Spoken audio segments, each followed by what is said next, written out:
Greetings, one and all. This is Lloyd Brown giving full endorsement to Starting promotion right now, radio. The station with integrity, the station with a difference. Remember me tell you, Lloyd Brown says so. Full Darcy. Starting promotion right now, radio. We not stop till we drop. Sing, bless. Why not tune in to the SPRB Radio Podcast Zoom Experience with 10-Star General and Sharon Mango.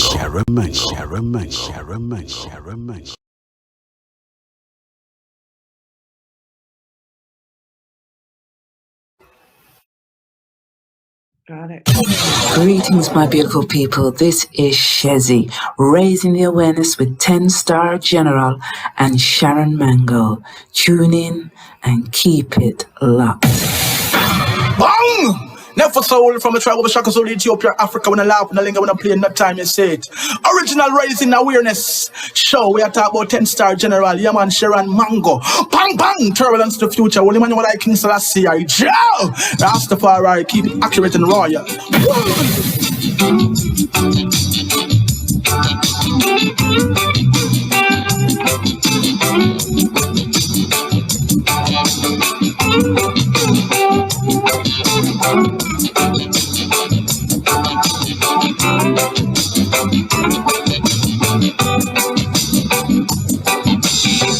I wanna share your life. Every minute, every day and night. And I want you to know that whatever you do and wherever you go, remember, someone loves you, honey.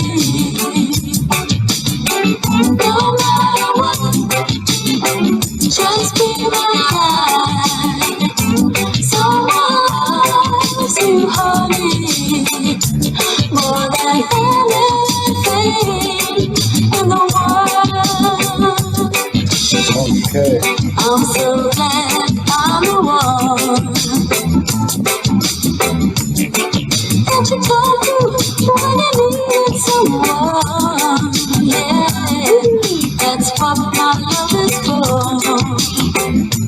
It's a shoulder to lean on. Someone loves you, honey. Ooh, yeah. No matter what, I just want you to be my guy. Someone loves you, honey, more than anything in the world. We have the reggae dancehall queen right here. She goes by the name of JoJo Max. Loves you, honey. Love can make you sad, love can make you mad. Sometimes love can make you glad. But I really truly don't want to lose the love I have. Now, make up your mind and don't bother speaking. I got it. Can me say one time, not a one time. Can me say two time, not a two time. Can me say three time, not a three time. Listen, make up your mind, don't stay behind. Listen, make up your mind, don't stay behind. Can me say one time, not a one time. Can me say two time, not a two time. Make up your mind, don't stay behind. You say you're wrong, so you're wrong. Loves you, honey. Pull it up again, pull it up again, pull it up again. Sharon virtually pinched me. Did I pinched you hard? Ow! I'll be like, what you just said just now is really what you was talking about now. I had to say that because I need to. Man, I'm not dreaming, right? This is real, right? It's quite real. My husband said to me this morning, baby, you excited? I said, you have no idea. I'm so excited. The most I've been excited. You can actually see someone dressed in red, right? Yes. You You can know, sing so the to me. screen And it's bright up. not Mrs. Claus. Yeah, she's just, no, not at all, not at all. Oh my Lord, have mercy. You know how many years me I try to get this show together. You just don't know, JC. Okay, well, I'm here now. Let's do it. And you know, here's the amazing thing. I've always known about Errol because we used to feature your music a lot, and Errol used to be the person who represented your music. I just didn't put the fine dots together. Oh, yeah. And Errol then is reading man. your bio for the first time this week, I said, no wonder. Yeah. So it's Yeah. an absolute pleasure to have you on the show today. It really is a pleasure My to pleasure have to a reggae dancer. We call you the reggae dancer queen, and we don't make no bones when we say queen at the end of it. Yes. There are a few of us. Oh yes, there's so many of you, but it's great to have you here. You know, after your years of service to the industry, you're still going strong. Yeah. I listened to some of your new music. You still sound like when you were 15, 16, 17, 18, 19, 20. There's no difference in your voice. Thanks for that. Thank you. And I want to thank Errol for making this happen because I reached out to him. I said, you know what? I want to get JC on this show. Let's reach out to Errol.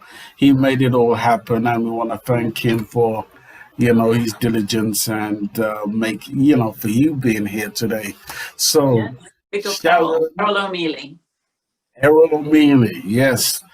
And we'll come back to him a little bit later. But I want to come to my co-host, Sharon Mango. Sharon, introduce yourself, please. Again, I am Sharon Mango, the original Mango East Indian Julie. Anyone you want? That is me. Representing SBRB Radio and Royal Blend Productions. Again, JC, it's such an honor to have you here today. We are here to give you your flowers as a pioneer in the industry. You've contributed so much. And if you don't know, we're going to make you know today how much we love you, how much we respect your work, especially me. Thank you so much for coming on today. We honestly, sincerely appreciate it. You're most welcome. And she's so humble. She's just like, oh. What do you want me to do? Jump up and down. I tell you one thing that we didn't do as yet is this. Hold on.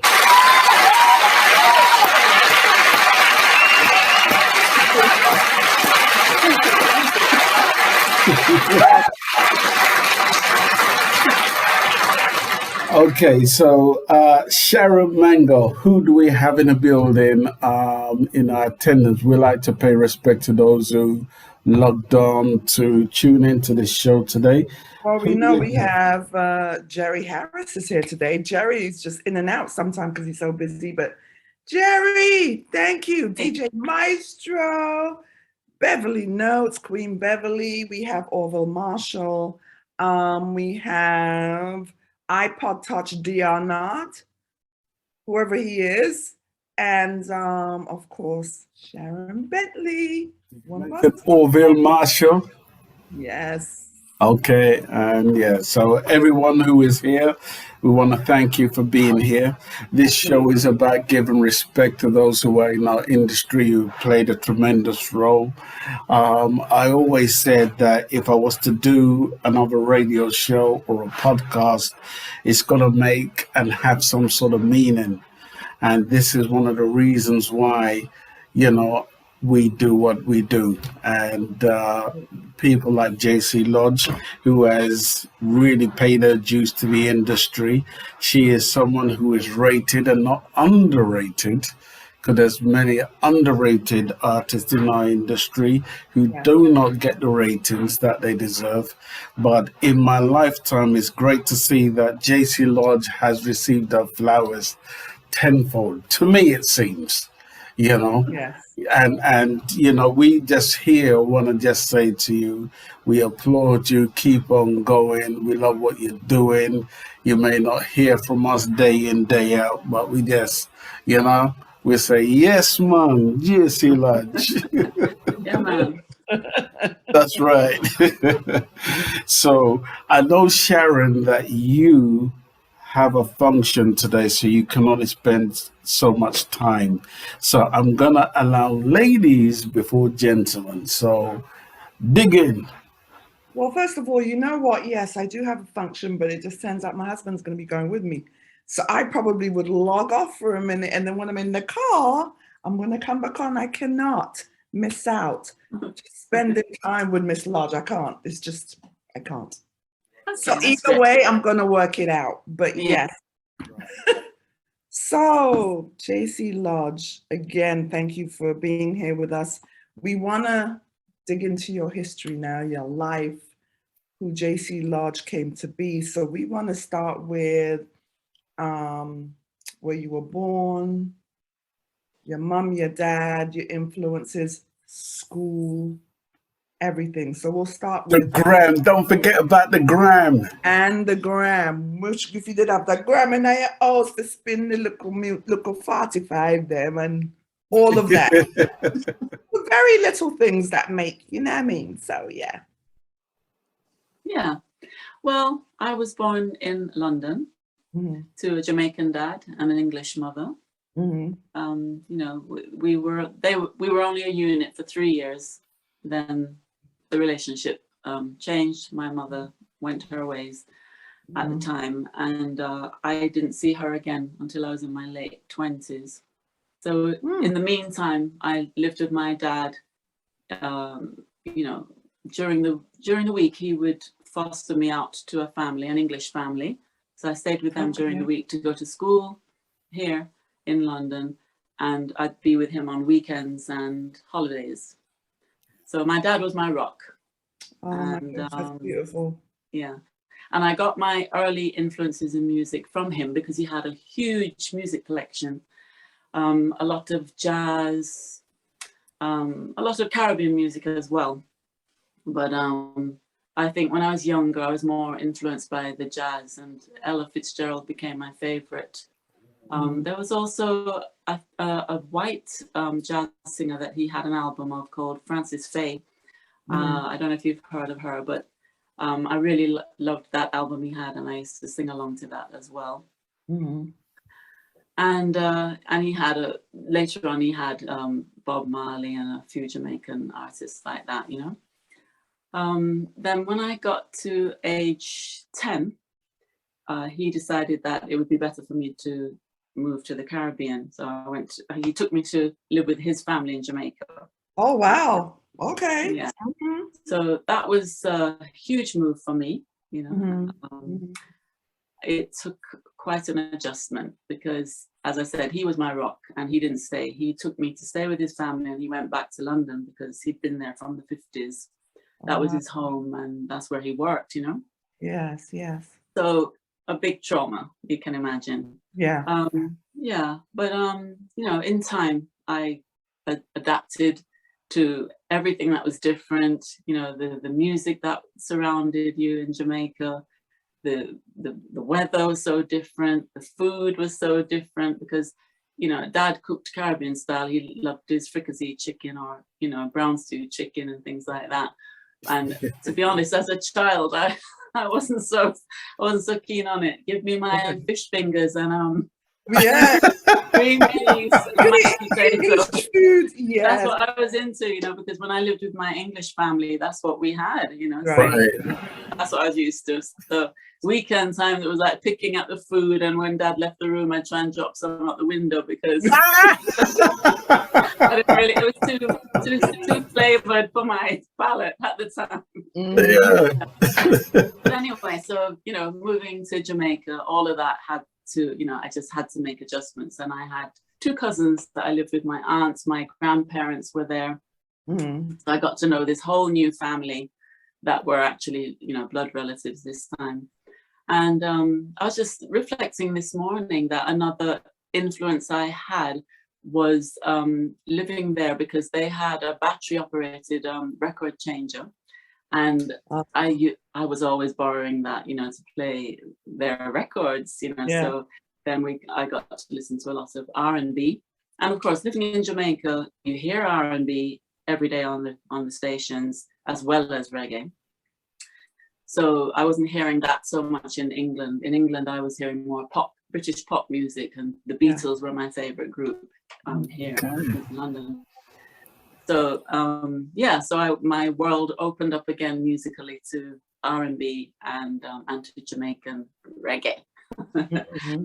So yeah, and as I say on a lot of interviews, the first reggae tune that really got into me was John Holt's Alibaba. Okay. Wait, Alibaba. Alibaba. Yeah. Oh Yeah. wow! Oh wow! I like that. I guess it has a kind of pop. It's a kind of pop reggae, you know. So I guess it appeals to that part of me that like pop music.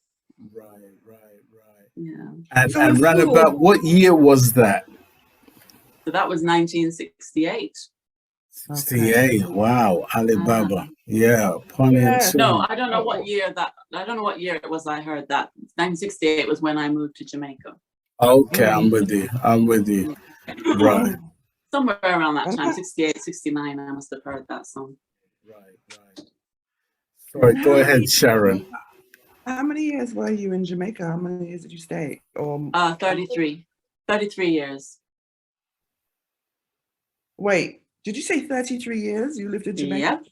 Oh Yes. my gosh, you were Daddy said you're going right home. I'm going to leave you right here. You'll be all right. Oh my gosh, really?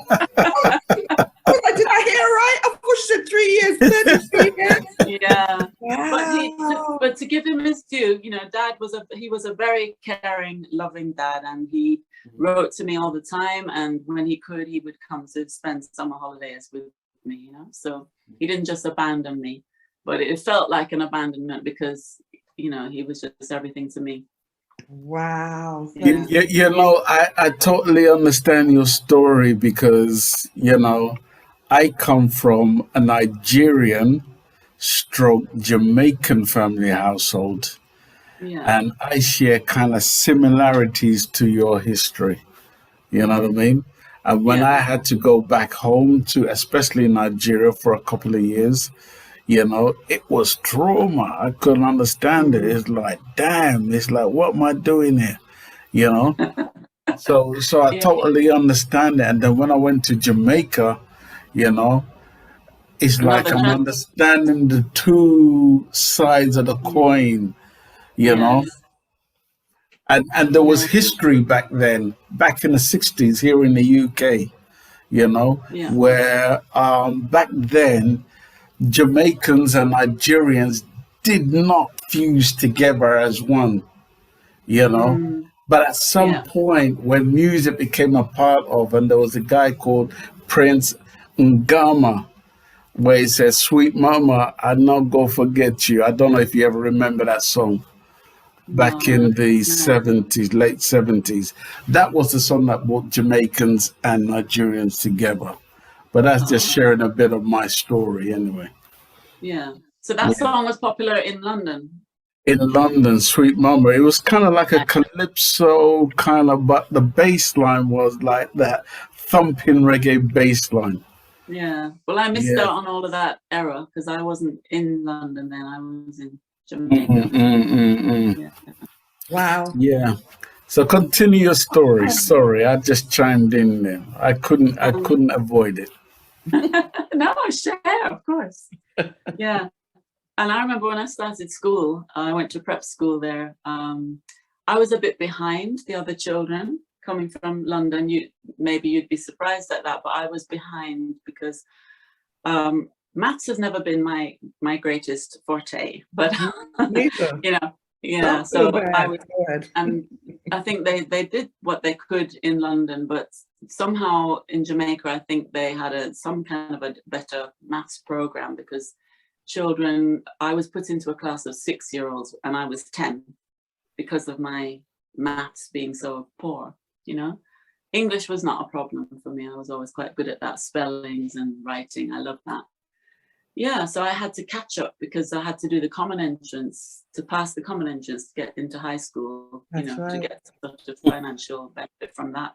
Mm-hmm. So yeah, I had a lot of pressure at that prep school and from my aunt to try and catch up as fast as I could, because you have to, you only have until you're 12 to get that common entrance, you know. So Before you move any further, I think it's important for me to add, isn't it amazing how Caribbean and African, which are regarded as third world countries, have to deal with applied mathematics, which is advanced mathematics, you know, because when you come from like English schools, it seems like we're dealing with the simplicity of mathematics, you know. But when you go to the third world countries, as they call it, third world countries, it's like we're dealing with more applied and you know, difficult mathematics at that point in time. Yes, I take your point. Yes, that probably is so. But at that time, I would say we weren't doing applied maths at prep school. We were doing the basics, you know, long division and things like that. But yes, I agree with you that in some ways, although we're called the third world, we shine and we seem to be a bit ahead in some ways. Yeah. A more progressive outlook. Yeah. Mm-hmm. Yeah. You're bringing back memories to my cranium, so that's why I'm chiming in every now and again. It's like, damn, okay. Of course, chime in. Let it be a conversation. Yeah, well, it is a live conversation. That's right. Yeah. Sharon, go ahead. So yes, you're going through school now. You're 10. They put you in a class of 6. When did you consider the fact, like, I could sing, I want to sing, I want to do this? Like, when did that start coming around? At a young age, you're so influenced by different music. Now you're in Jamaica. Like, where were you at that time mentally? Music for me as a child was just, I think it was just something I turned to for enjoyment and a form of comfort, you know. So especially after being, well, even when I lived with my dad, and I was with him on weekends and holidays, you know, he still had his life to lead. So he would go out and he'd leave me in the flat, you know, by myself. So I had to be self-sufficient. And I did a lot of drawing and coloring and listening to music. So, you know, it would have started there. And then in Jamaica, you know, going through that trauma, I used to comfort myself a lot, singing to myself. Yes. So it was just really a form of comfort and enjoyment. I never thought of it as a career. Even when I went to high school, I was still singing in the classroom and my friends would hear me and say, hey, you sound quite good, you know, we're going to put you forward for the next, you know, talent competition or some presentation, some concert we'd have. And I wasn't keen to do that, you know. I said, no, I don't feel, you know, I don't feel like I could do that. And then, yeah, you can, you're good. And they'd push me, you know, but I was always very shy. So I did it, but I didn't enjoy the stage performance of it. You know, I just enjoyed singing not in front of people. So the actual singing idea, that didn't come until I was an adult, a young adult, because it was just towards the end of high school. So I went to sixth form at Alpha Academy. It was towards the end of that, well, first year 6 that I met this gentleman you mentioned, Errol, you know, and he was very interested in writing, all sorts of writing, poetry and, you know, stories and songs. So then when we were in a relationship, he would hear me singing and he said, oh, you know, you sound quite good. I've got some songs. I can't sing them, but, you know, maybe I could hum enough of it for you to get the idea of the melody I've got in my head.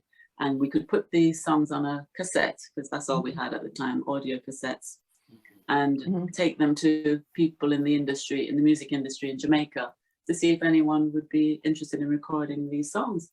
I said, sure, all right, let's try them out. So it was a lot of trial and error. I call it trial and error. With trial and error.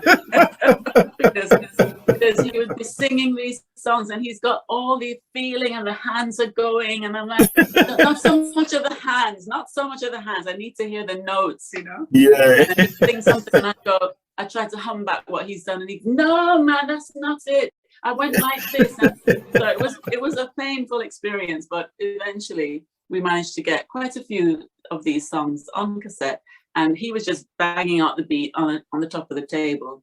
Yeah. And we had 2 cassette decks, so I was able to put harmony on by playing back the lead and then singing some harmony. So eventually we had this cassette of songs, and we started to find people that we'd heard, oh, like that person is in the industry, that person is a musician, let's see if he's got a chance to listen to this cassette. And it went through quite a few hands, and we were getting some positive feedback. And, we even played it for a radio disc jockey, and he was quite impressed. He became a friend of ours, actually. And he said, yeah, I've got a friend. I'm going to let you meet this person, Jeff Dixon, and who was working with Peter Tosh at the time. He said, I'll let you, you come and meet him, and we'll play a cassette for him and see what he says, So he listened to the cassette, and he said to us, I remember we were on this veranda, and he said, so what's your act? And I said, hey?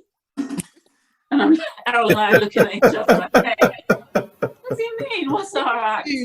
We were just dumbfounded. We just didn't know what that meant, because I wasn't trying to be an artist. We were just trying to get other people interested in the songs.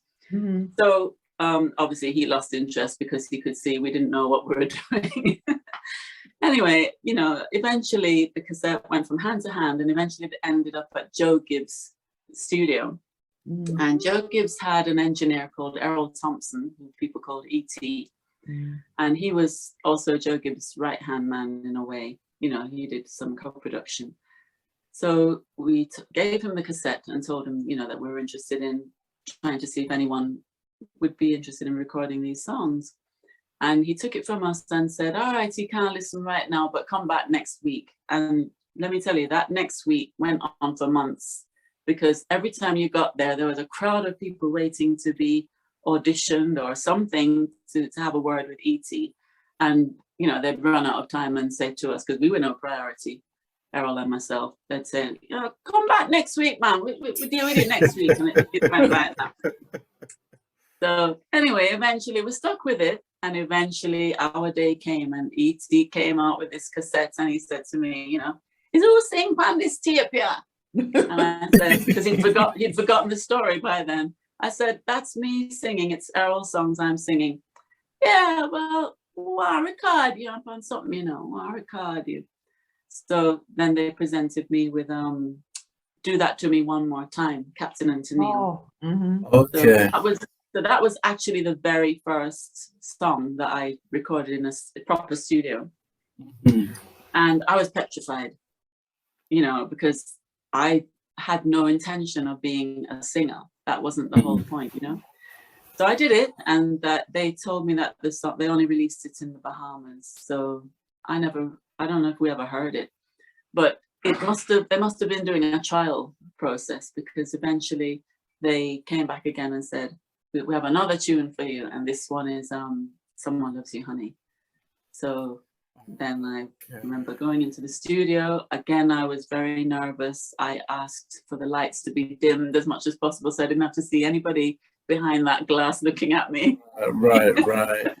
Yeah, and I did Someone Loves You, Honey. What year was that? Do you remember what year that was? That was 1980. Okay. Okay. Yes. So then we were told that, listen out for the release, it's going to come out, and, listen. So Errol and I were, every day listening to the radio. When is this tune going to come out? It was exciting. It wasn't a plan of ours, but it was nevertheless very exciting, Do you ever remember our sistering? We have a sistering called Marcia Aitken. Do you ever remember Marcia Aitken voicing with Joe Gibbs?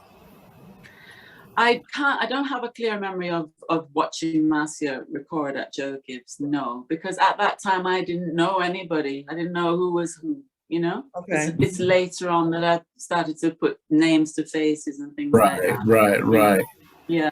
So I do remember that one day, and I don't know where in the process this was, but I do remember being down there one day and Gregory Isaacs was recording something and they were giving him some suggestions, and I thought, oh, so this is what goes on. So, you know, so because I didn't have that confidence as a non-artist at the time, you know, I thought, gosh, they have to keep pressing that button and telling me things. Obviously, I am very, you know, not ready, very rough. And so it was comforting to me to see that they did this with somebody who was somebody more else. established. Yeah, you wasn't just you. Yeah. Right. So so that came out in September 1980, and I tell you, when we first heard that on the radio, it was like mind-blowing for us, because imagine it just seemed out of the blue. It just wasn't a plan, you know. And then the success of it was like as a whole other thing, you know, that we just didn't expect, you know. Let's talk about the success of it. Let's not run too fast, then we can move, right? Let's talk about the success of that, because it was huge in the UK, and UK was a hub for reggae music, you know, especially, you know, when it came to bursting, you know, Jamaican artists and so forth. You know, we didn't know anything about it being huge in the UK until way past the point, really. So we missed out on an opportunity there, because Joe Gibbs, as the producer, he should have, you know, really worked it and brought us over to promote the song, but we didn't know anything about what was going on in the UK. And we didn't have so when did you hear about the success of that particular song? Wow, that would have been, I don't know, maybe somewhere in the mid-80s or something like that, maybe. What was it you did hear? Well, my dad was the one that kept saying to me, you need to come over here. This tune is doing really well. You need to be here to support it. And I said, yeah, that's a great idea, but who's bringing me? Because we haven't got the money to come over, you know. And my dad didn't either. He was an electrical mechanic. He didn't have any money.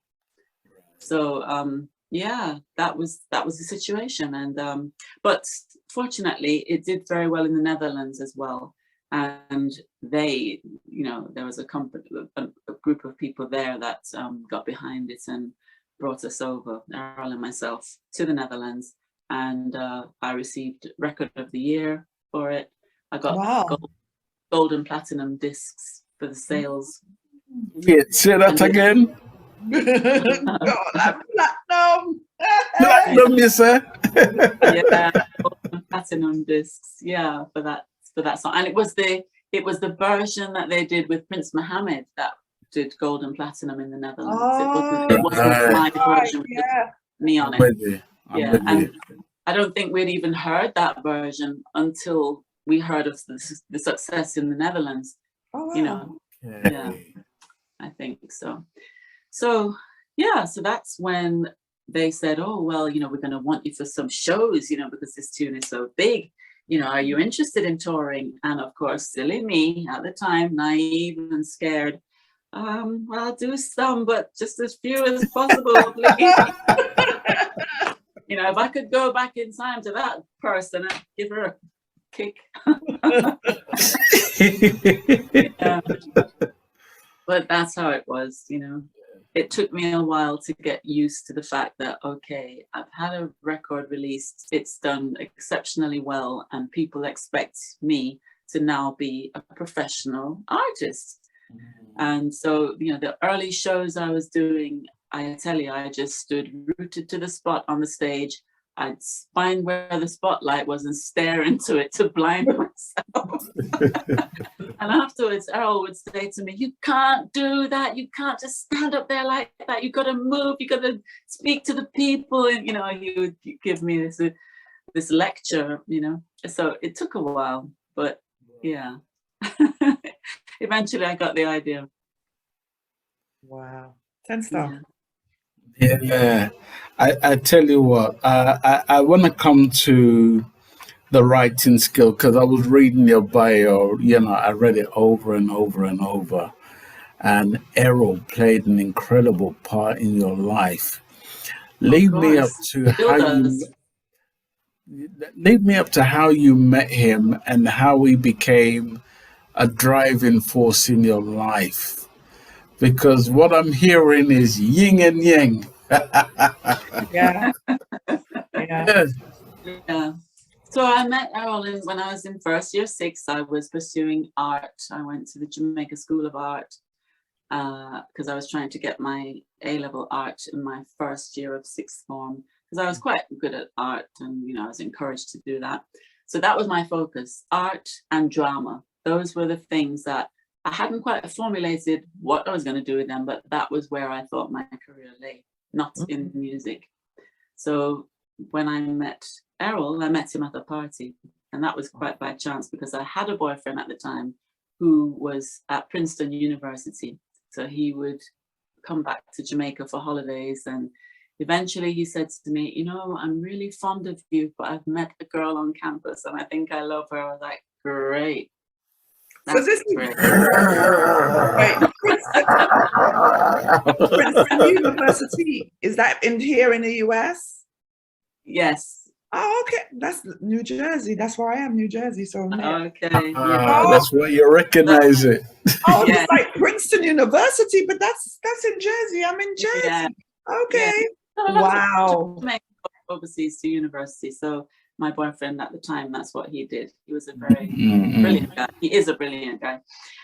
So yeah, so this is what happened. He went to university and met somebody else. So that was you know, heartbreaking for me. But so I went to this party. I was invited out to a party, and there I met Errol because he tapped me from behind to ask me for a dance. I actually wrote a song about that. So there's a song called I Just Can't Forget You. It's all about that meeting. Okay. So it tells the whole story, you know, that he came up, and I wasn't really in the mood for dancing because I was there, you know, thinking about my boyfriend. But I did dance with him, and I thought, oh, actually, this guy can dance.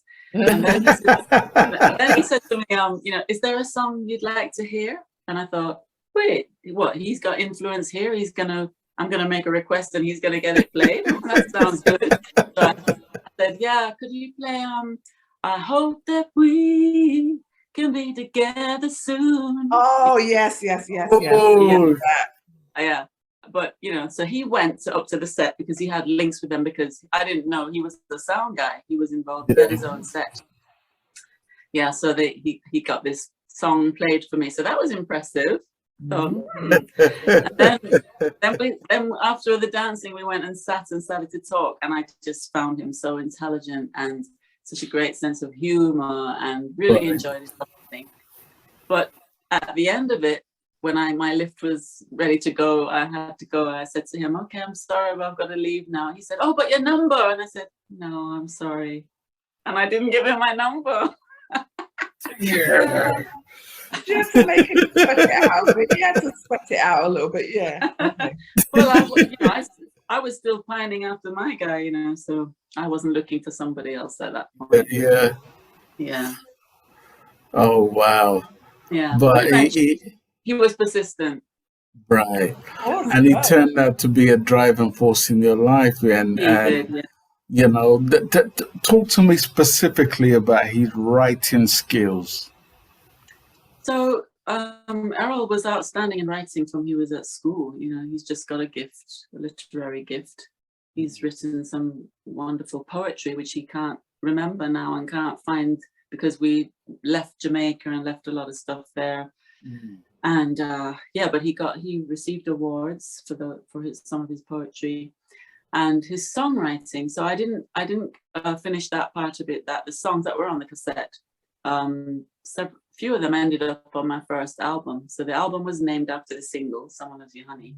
And then we managed to get Stay In Tonight, Pushover, and Stalemates, which were 3 of Errol's songs on that first album. So we did succeed in getting the songs recorded by an artist.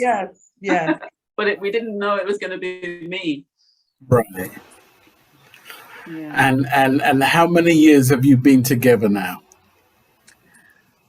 Let me see. I don't have enough fingers and toes.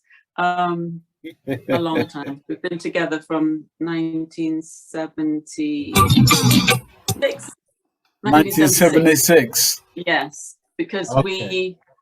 we started living together probably around 78, 9. So we were shacking up. And then we got married in 1989. I want to do this right now.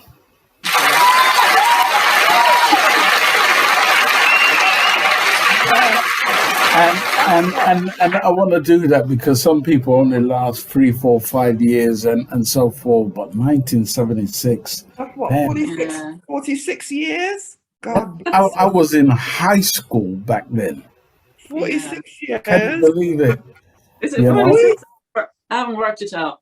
Yes, 46 years. 46 years. Woohoo! That's beautiful. And those writing skills continue to happen for you. So does he write all your songs?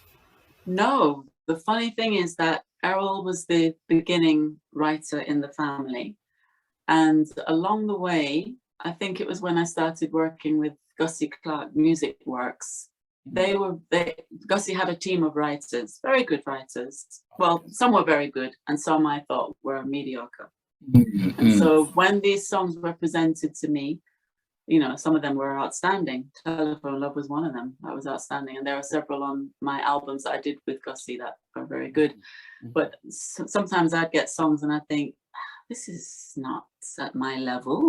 You know, I could write better than this. And so it made me start trying to write. And I carried on from there. And now Errol is not writing songs anymore. I'm doing most of the writing. And so if you check my albums, most of the original songs are mine.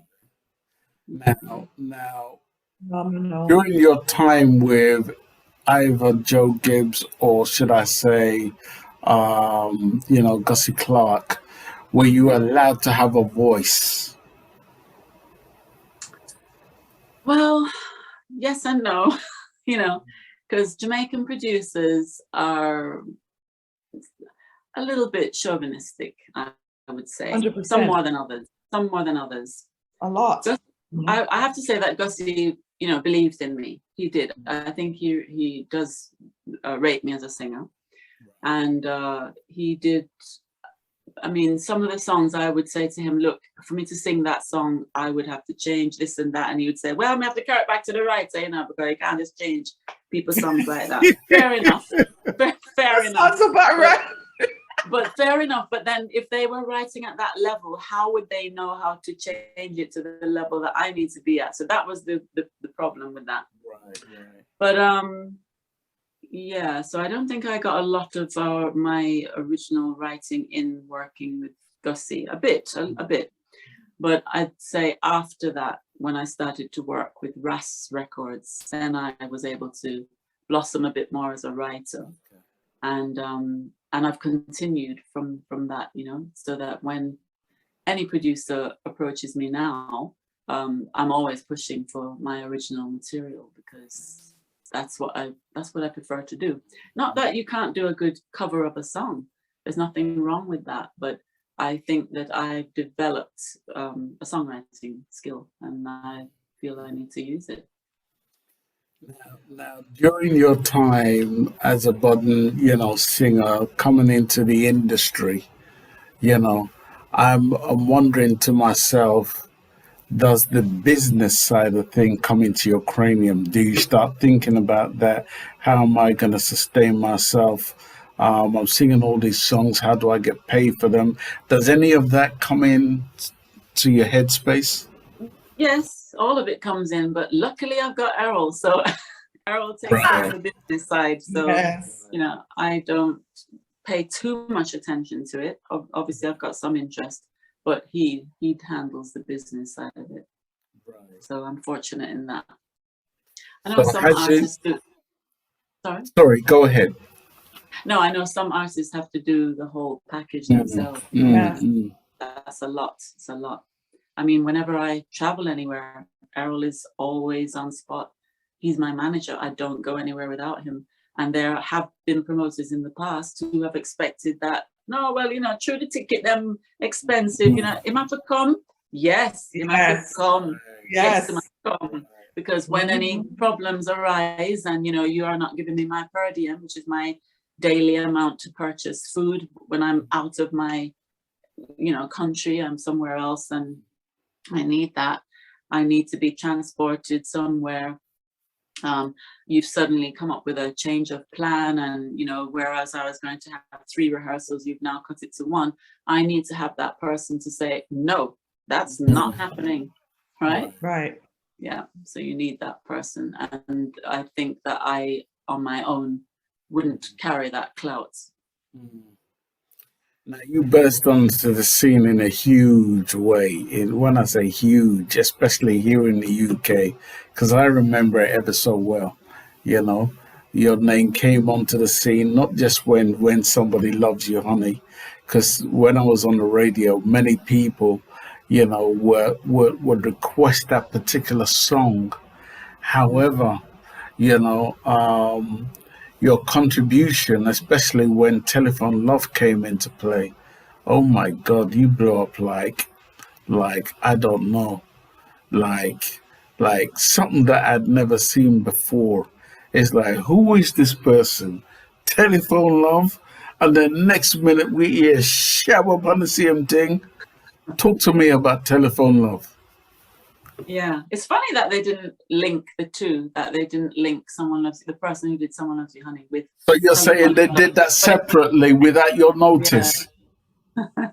But it could be, no, I'm saying it's funny that people here in London didn't seem to connect the two. And I think there is still an issue with that I think people in London don't necessarily know what I look like. So this is something we discovered when we came here. Wow. They withheld your identity. Well, you're saying they withheld your identity? It's the promotions, right? There was just no promotion. There wasn't any promotion, and I can't think it was a deliberate thing, because it wouldn't make any sense for Joe Gibbs not to have promoted, because he would have had more sales and so forth. So I just think it was mismanagement that he didn't seize that opportunity to bring me over when that song, when Someone Loves You, Honey, was buzzing, right, and get something going from then. It could probably then have, you know, gone high up on the charts. I think as it was, it only entered the bottom of the national chart, which is a shame, you know. Yeah, so I'm saying that people here still, up to this day, we're still working on that to get people to actually recognize, to link me with my material, you know. When we just arrived in London and I had a few gigs, I remember there was one show in particular. They didn't have a stage. We were just, the audience and myself, we were all on the same floor. And the person who was emceeing the show was announcing me, and I was standing with the audience and I was cheering when he said, "Oh, JC Lodge," I was, yeah! Because I knew that they didn't know that it was me, you know. And then I stepped forward and I could see them going, "Wait, is she that?" You know, this is what I'm saying. They just don't know. They can't put a face to these songs. Right. So we've got lots of work to do to try and rectify that situation, where I haven't had that publicity. And even when Telephone Love now Telephone Love came out in 1988, and I don't know when it hit here and became you know, hot, but somewhere around that time, 89. 89ish, I would say. And even at that point, I still was not brought over. So that's gusty now. I still wasn't brought over to promote the song, and somebody needed to do that, because the artist doesn't necessarily have the funds to promote themselves, you know. Somebody else has got to do that, and that would fall on the producer who's invested in the song.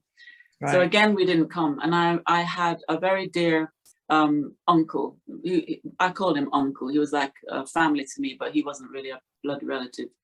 And he saw, you know, what was going on with the tune, and he said, my family friends call me Junie, So he said to me, Junie, you need to be over here. You need to be here. This song is, happening. And I'm like, yeah, well, who's bringing us, Right. And then he decided to take that risk and bring me over. But God bless him, he's no longer with us.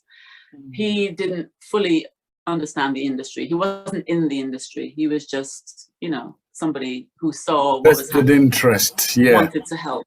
So he didn't know how to promote. So he did bring us over.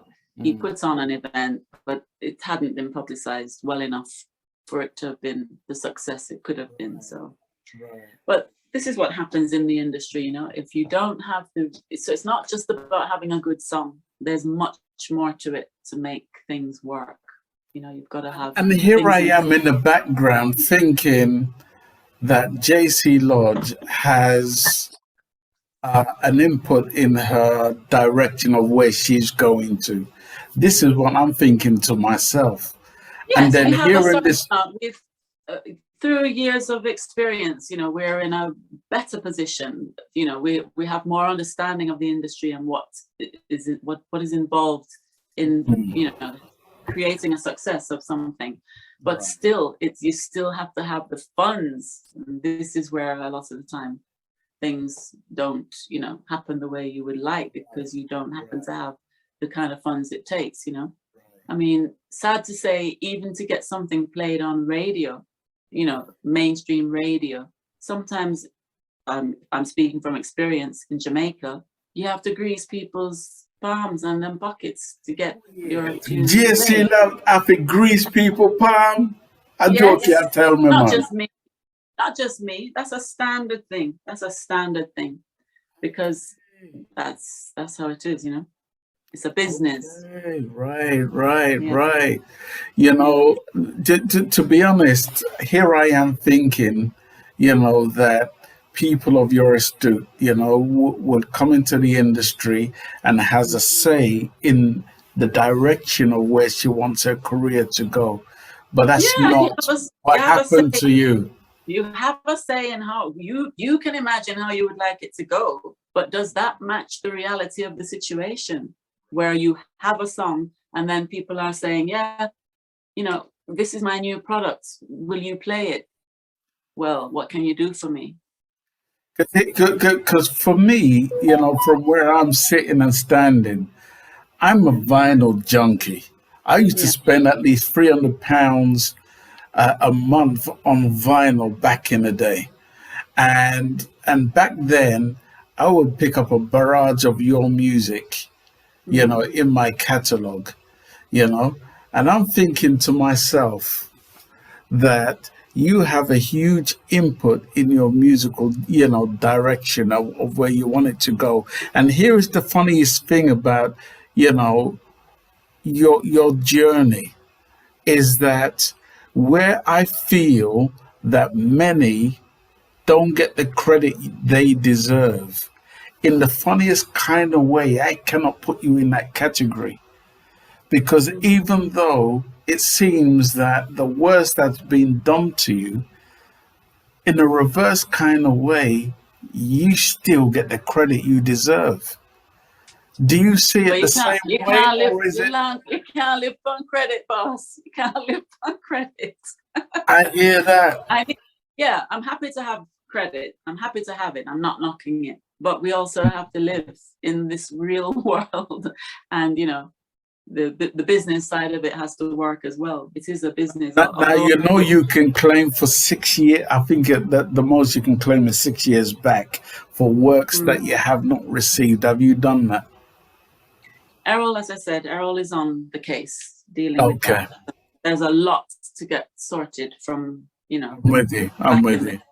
And, we have day-to-day business to deal with already. So that's on a, it's there, but there's so much to do all the time. And I know so much about Joe Gibbs himself, because I know many people who are associated with Joe Gibbs. I have their contracts in my possession. And, it's sad, that they were treated in such a way, and I know Joe Gibbs has died. and even his son, who was to take over, I believe he passed away as well. No, That's who, what I Rocky? heard. But one of Rocky? his sons passed away. Yeah, Oh, I haven't heard that. I don't know yeah, about. yeah. I heard that. And, in the funniest kind of way, I know a lot of artists back in your time. I don't want to harp on too much about it, but it seemed to be a deliberate ploy from the producers to hold back the artist. Did you see it in that way? Did they Yeah, try to keep you ignorant? well, the producers back in the day, from my experience, some that I worked with, they see the artist as a small percentage of the package. I'm with you. They see the artist as like maybe 5%, something like that. They're the big boss. They're the ones spending, investing, and this. Right. They've got a studio. They hire the musicians. It's their. They see it as their thing, and they're hiring you. So that's how it is, But So you have, sorry, go ahead. Okay. yeah, but with once you have more success and you have more experience, you've got somebody with the know-how, business-wise, dealing with things, then you can start to make more demands and make them know that, well, no, actually I'm not 5% of this project, and so things can improve, but it takes time. I mean, you have quite a few, great songs in your forte, so something says to me they're seeing that you're relevant in our industry, especially in the 80s. You were booming. Well, it's good to know that you thought I was booming in the 80s, but I need to be booming now. I'm still here. So I appreciate all the love and respect I get for the past decades, but I am still here, and I need to get people to hear my present efforts. I'm still working as an artist. So as much as I love it when people say, I love this song, Someone Loves You Honey, or I love your song and it's Telephone Love. I've got 14 albums worth of material. Most of the material I have written it. I would love people to be able to hear the product, and I'm faced with a lot of issues with that because radio will not play products like that. They don't feel that they are teaching people and educating people, and it's their responsibility to source material. It's just what's brought to them maybe, or what they have a personal liking for. It's not dealt with in a professional way, I don't think. This is my view. Right. Radio in general. Yeah. So I know you shared a bit of the trials and tribulations of especially your journey. You've come a long way. What are the pros and cons of what you've been through so far? The uphill struggles you've been through, from where you came from to where you are now, and what needs to be changed in the industry to make it an even level playing field for every artist who comes into the industry. Yeah, well, I mean, I'm also speaking not just as an artist, but also as a female artist, and that puts a whole other, perspective on it. It's I think it's always been harder for the female artists in reggae. I mean, if you look at the R&B world, females are up there beside their male counterparts. I think they get just as much work, they get just as much radio exposure, But in our case, in reggae, for most shows, for example, you will have a 1 or a 2 female on it, because for some reason we're not seen as marketable as the males. And I feel that for myself, if my material were more exposed, I could be able to perform a show for an hour and people would hear songs, you know, that they can enjoy for an hour.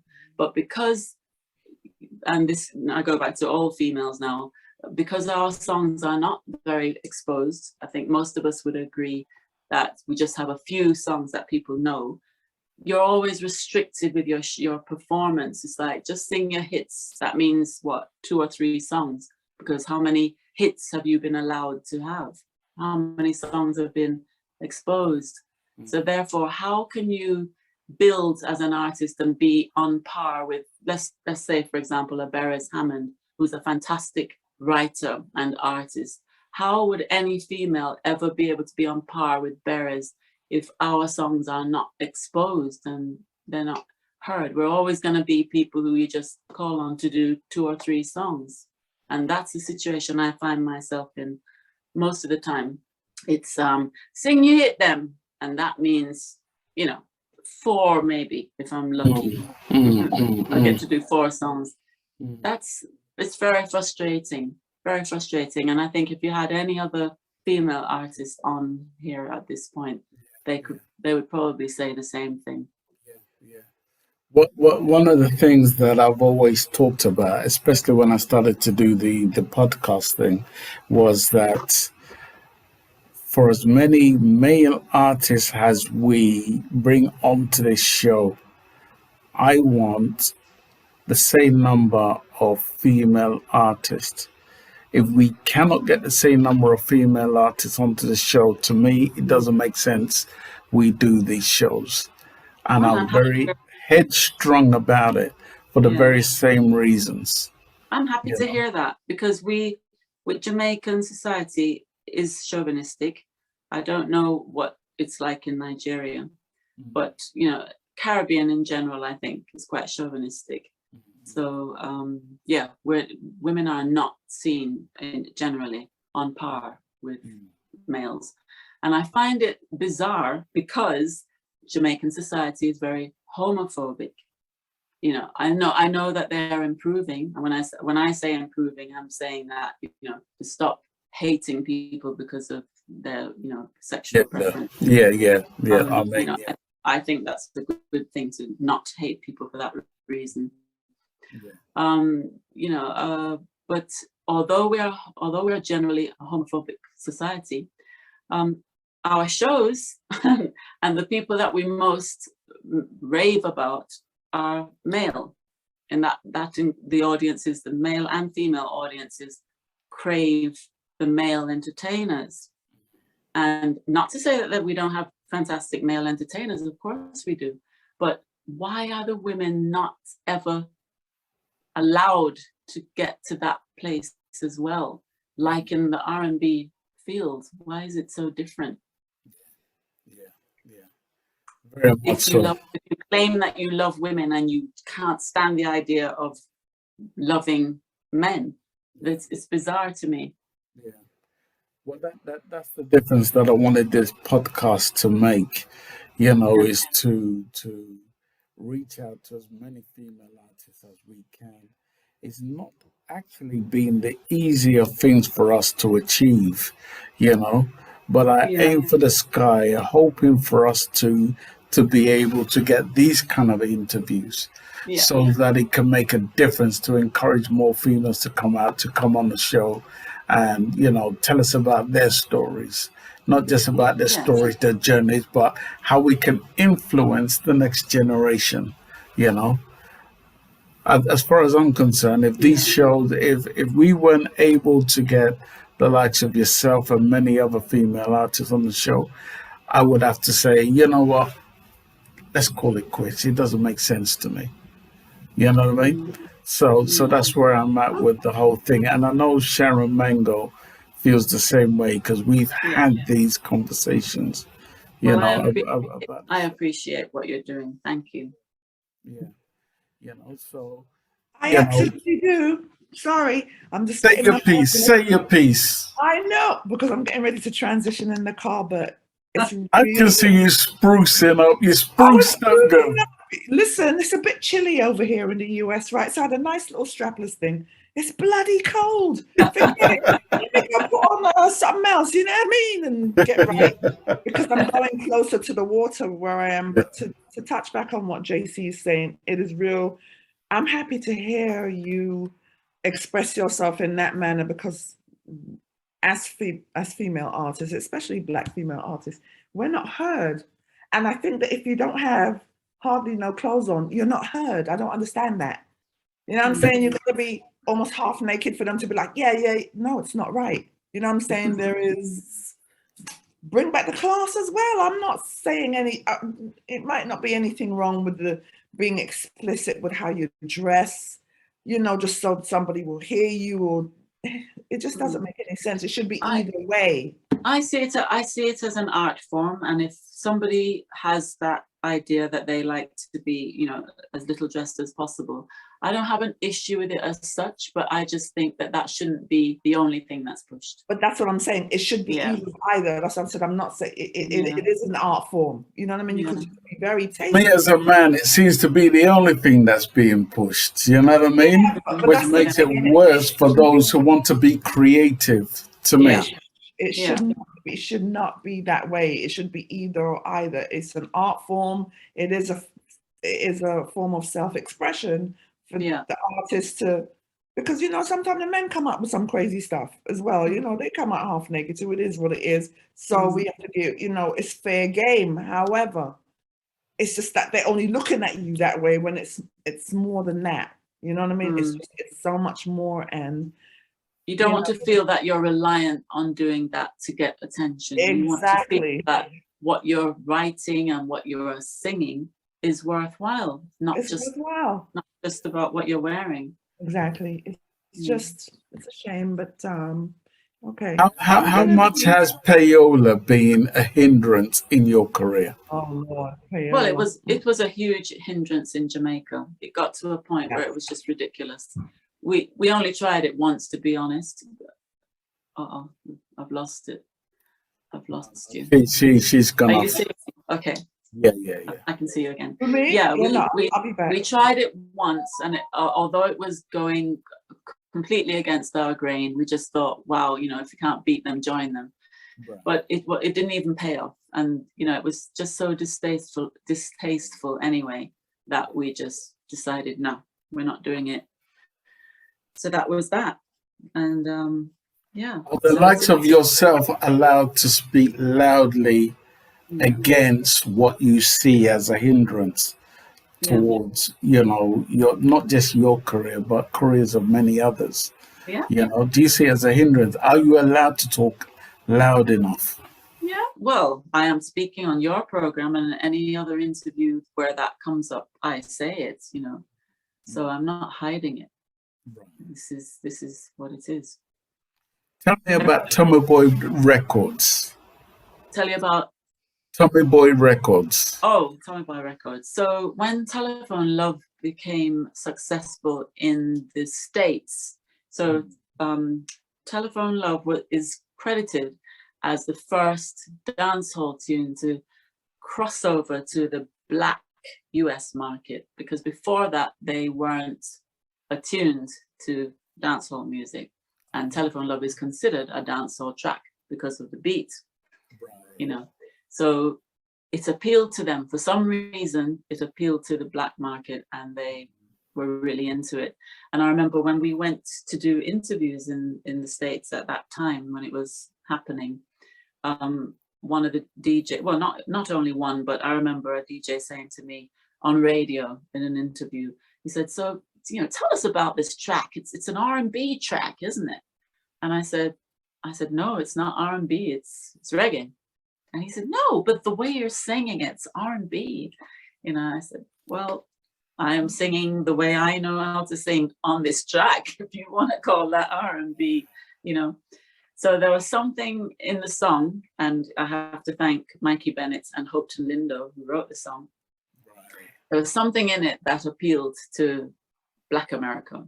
So I'm grateful. So Hopton Lindo wrote the song with Mikey Bennett, and Carlton Hines' name is also credited. So I don't know, between the three of them, the song was written. Yeah. So how Tommy Boy came about was because of the buzz that was going on with that track. You know, somebody at the company, he was the A&R person, Ed Strickland, must have suggested to them, hey, we should, you know, get hold of this artist. So then Gussie was approached, and we also had a meeting with them. And eventually Gussie was out of the picture, and it just became Errol and myself that signed with them. And, you know, we had some reservations because they were a hip hop label. So it's not really what we would have wanted, you know, for me, because I'm not a hip hop artist. But they expressed an interest.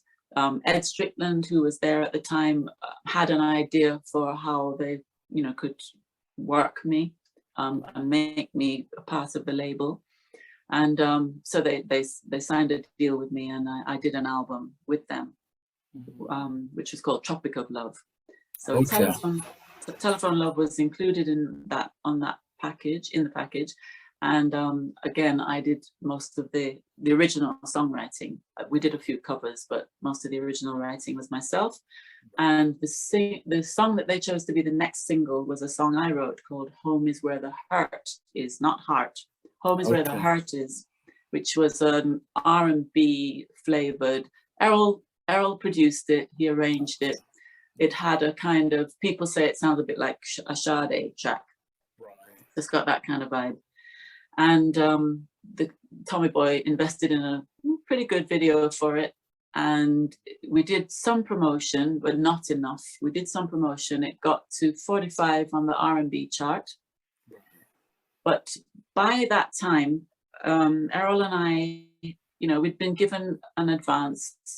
You know, it wasn't a huge advance, but we had an advance. And then we were having to promote the project, and they would fly us over, put us up in the hotel, of course, but we were doing the promotion free. Right. And so not earning. So this became an issue for us. We couldn't sustain it. So eventually we asked to be released. Right. And that's what happened. Yeah. Right. Okay. Wow. You have a very interesting history. At some point, your daughter was born, Gia. Tell us about that experience. Yeah, so Gia came along in 1994. And I tell you, I was in my mid-30s by then, and you know, people were starting to say, well, you're not going to have a picnic. You're not going to have a picnic. And some Jamaican chauvinist males would say, what, me a mule? You can't breathe. For real? They don't hold back, you know. Yeah, you're a mule, you can't breathe. Yeah. Like, that's not really my main function in life. I have not come here to breed. But anyway, yeah, I did put it off for a while because of my music career, because, you know, by then, of course, I'm really committed to this thing of being an artist. Yeah. And, you know, tours are an artist's mainstay. So I didn't want to be planning to be pregnant when somebody might be contacting us about a big tour, you know? So I kept putting it off. And then eventually I was pregnant. And I remember my doctor wrote on my notes, reluctantly pregnant, because I was saying, oh, I don't feel ready for this. I just don't feel ready. And I'm in my mid-30s now, you know, when was I going to be ready? Anyway, yeah, she's a lovely girl.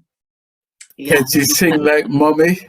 She sings, she has her own sound, and she is amazing. And of course, everybody's going to say, well, of course you'd say that, you're her mother. But if you could look up Gia and if you could access her Instagram or something and see anything that she's recorded, she has her own sound, a very, very good voice, and she's a very good songwriter. Our main problem with Gia is that she's a cabaret performer at the moment. She has been for a few years, and of course, being her parents, we have seen her potential as a writer and as a unique recording artist. So this is what we would want for her. and she hasn't been able to focus on that the way we would like, because she's committed to cabaret to pay the bills. This is the problem of artists, you know. Yeah. Always having to do things to pay bills instead of what we really feel, you know, you're here for. You know, over the years, you've put in a lot of your efforts into your career, not just a career, but you know, I when I look at especially the reggae dancehall industry, you know, I look at you as one of the pillars of our industry, and you know, you can't get away from that, you know. When you look at where you're coming from to where the industry is at now, what do your eyes see and what physically needs to be done to repair the damage, if any, that you see at all? I wish I had the answers. Honestly, I wish I had. I just don't really know how it can be repaired. I know that there are still great young artists coming out of Jamaica that I feel proud of, you know, a lot of, and because I'm into songwriting, I pay special attention to those that write their own material. And we've got people like that coming out all the time. And as I've said on other interviews, you know, they've got a good look. They know how to put themselves together as an artist. They do great videos. I don't know how Jamaican people can afford these fantastic videos that they do. You know, they look, you know, ready for the world. But the problem is, how do these people get their material heard for the most part? That is the problem. I'm in the same situation.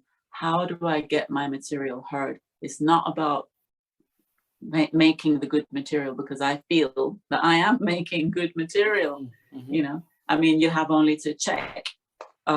You can look up JC Lodge. Let me give you the all the platforms while I'm on it. Yeah. So you can go to, let me just get it up because I have to Spotify, because, you know, if you go to Spotify, iTunes, if you go on YouTube and you put one word, JC Lodge Music, and on Facebook, it's JC Lodge fan page. You can hear all the material I've done, or a lot of it, you know, and you can decide for yourself, am I doing good quality stuff, or am I just doing rubbish? Do I deserve to be heard, or do I deserve to just have it brushed under the carpet? You know, and I'm just one person.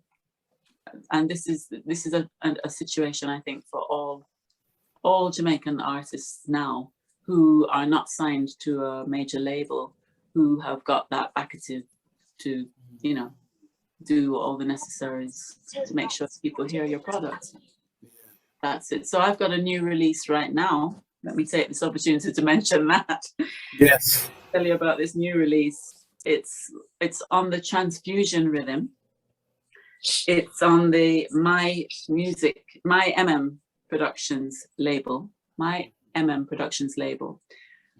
So my song on it's a track. It's an EP of one track, but several artists on it. And my track is called Love Uprising. But let me just quickly tell you the names of the other artists on it. Luciano is on it. Oh, wow. Wayne Almond from Chalice is on it. Pinchers, you mentioned him earlier, 10 Star, your friend. Carlton Coffee is on it. And Stevie Maleku. So we're all on this rhythm, and it's released now. It's available for download. So I'd like people who are tuned in to give that a listen and see, do they think this is something worthwhile? Does it deserve exposure, or does it deserve to be ignored? But, you know, we'll see. We're going to, you know, I think the producer is going to get behind this and promote it as much as he can and disseminate it to as many DJs as we can.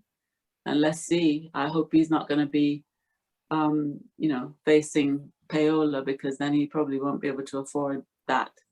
And if it's going to be reliant on that, then it will just be another project that goes nowhere. Yeah. Well, DJ Maestro, I'm going to send you the titles, and I will send you the songs to your WhatsApp, definitely. DJ Maestro is one of our DJs on Lovers Rock Radio. So I'm going to send it to him. But could you, for the sake of everyone, mention the titles again and the information about the album, please? Yes. So the EP is called, it's a transfusion rhythm, right? And it's called Positive Transfusion EP. That's the name. The rhythm was Transfusion, but the EP is called Positive Transfusion. And the artists, I can tell you the artists and their songs. So you've got Luciano, Waragwan, wicked tune. Wayne Arman, The New Babylon. I'm listed next, JC Lodge, Love Uprising is my track. Pinchers, Mama You're Worthy. Carlton Coffee, Gonna Be Alright. Stevie Maleku, Don't Trust Them. So those are the tracks on this EP. And I think the rhythm is very strong. It's very strong rhythm. Recording in progress. What is your song about? Tell me about what your song Love Uprising about. So my song is just talking about the situation that has been ongoing, you know, all the wars and the fussing and fighting in the world. And that, you know, it seems like an impossibility to stop all of it. But I'm trying to say that it can start with just one person doing one small thing, you know? You don't have to be overwhelmed and think, oh, we can't do anything about it. In our own small way, each person can make that little bit of a difference, to just show love, to be a bit patient, to be a little bit tolerant, you know? And then hopefully that can mushroom. Well, what I'm going to do is I'm going to play just a few bars of Love Uprising. I love it because I've been preaching about the word love. We need to love up on each other, you know, in the world. I feel like the world is on resuscitation. It needs resuscitation, you know. It's like, come on. Yes. You know? So, yeah. And it's amazing that your song comes out at the right time when we need it. We need more messages of love in our industry right now. So I'm going to play that song. I'm just going to play a few bars. Take a listen.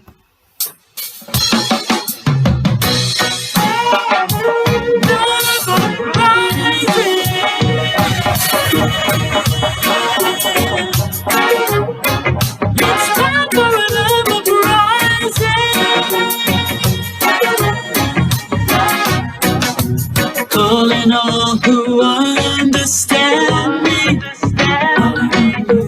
calling all who feel like I do.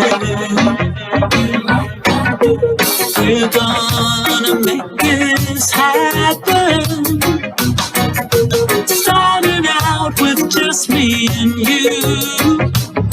Let's be more tolerant, patient, and open. Doesn't have to take money to just let a little hope in. Don't you think it's time? Oh my God, somebody there said 10 star, the speed needs fixing. I threw him a talk, you know. Yeah. Let me tell you something. Gremlins are in full force. I have my what do they call it, Sharon? Holy water? Yeah. Holy water. I got enough of that around here. Don't worry your mind. I fixed the sound and this is what we have.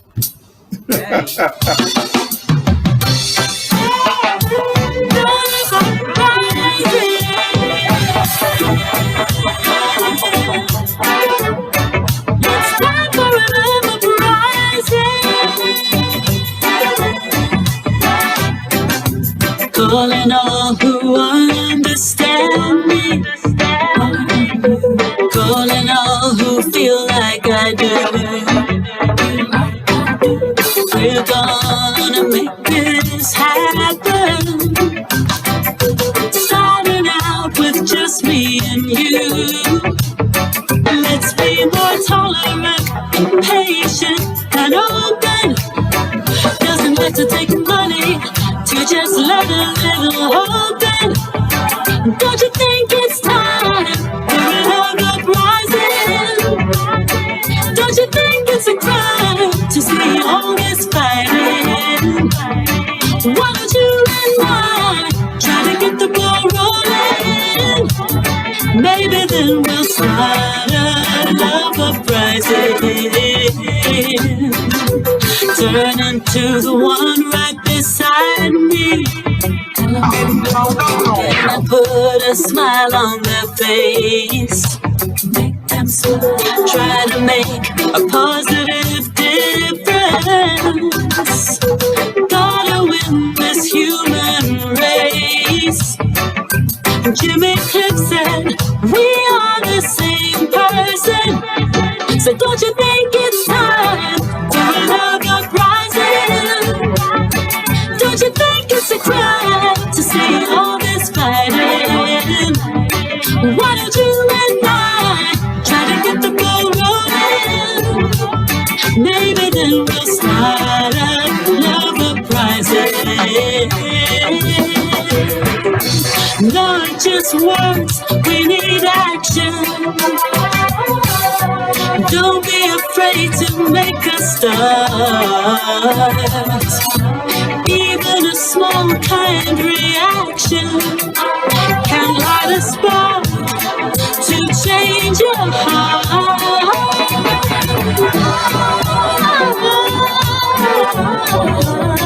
Don't you think it's a crime to see all this fighting? Why don't you and I try to get the ball rolling? Maybe then we'll start a love uprising. Yeah, Love Uprising. You can find that on all digital outlets. What's the name of the EP again? Love Uprising, right? It's called Positive Transfusion. Positive Transfusion, that's it. Yeah. My track is That song I love. I love it. You love it? I love it. Thank you. I hope others I agree love with you. the rhythm. You know, I love it. And it's a song that is ready for now. Yeah. It's the song that's for now. You know what I mean? With the current state of world events and things going on, that song is very inspirational. And it will definitely touch many. It's a great song. Oh, they'll hear it. Don't you worry. It's coming. It's going to happen. They're going to hear it. Beautiful. I love it. 10 stars. Wicked. Wicked. Yes, definitely. Thank you for giving it more than a few bars. I appreciate that. Oh, no, we're going to be playing it. We're going to be playing it all tell the you time. what, the thing with the song, because you're saying so much in it, it's hard to stop it. I had to prize myself away from pressing the stop button. You know what I mean? That's right. That's what must happen. Yes, that's what must happen. This I wanted to stop it, but it just... but this new thing of playing a few seconds of a song and moving on to another, I don't like that. I love to listen to a song from the beginning right down to the last note. End. That's how Yes. That song has to be that good that I want to hear the last note of it. Not a few seconds and go into another I tell you, man. It sounds like you're from my era in time. I am. I'm old. Never that. Never say that. I tell you what, JC, I tell you, you've done so much for our industry. You've contributed so much. Your daughter came into the world. You voiced for so many record labels, producers, and so forth. If somebody, I've done a lot of harmonies for people too. Say that again. And I've done a lot of harmonies for people as well. A lot Share of that knowledge. Share that knowledge. Yeah. When I was in Jamaica, I was quite busy doing that with our top. I call her our top female harmony singer. I don't know if anyone, since I've left Jamaica, I don't know if anyone has taken that crown. But to me, it's Pam Hall, and Pam Hall is my own right. She's an artist in her own right, but she's very good technically. She's very good. She's got perfect pitch, and so I was happy to be part of her team, and we would get lots of harmony work together, along with Nadine Sutherland. She was another person that we worked a lot with. Okay. Sometimes and funny enough, Pam Hall is See, Pam Hall is... That sounds like you're talking about her looks or something, Mama. What you're talking about? No, just her talent, but her aura and her energy. And we've had her on this show as well, you know. Yeah, we did. Oh, you did? She really is a blessing, you know, to the industry. She is. Yes. Yeah. And Audrey. Her And sister. Audrey. Amazing. And Audrey as well. Yes. Oh, beautiful people. Beautiful, humble with it too. Humble with it. Yes. You know. So you've done a lot. You've contributed a lot. You know. You've done harmony for so many.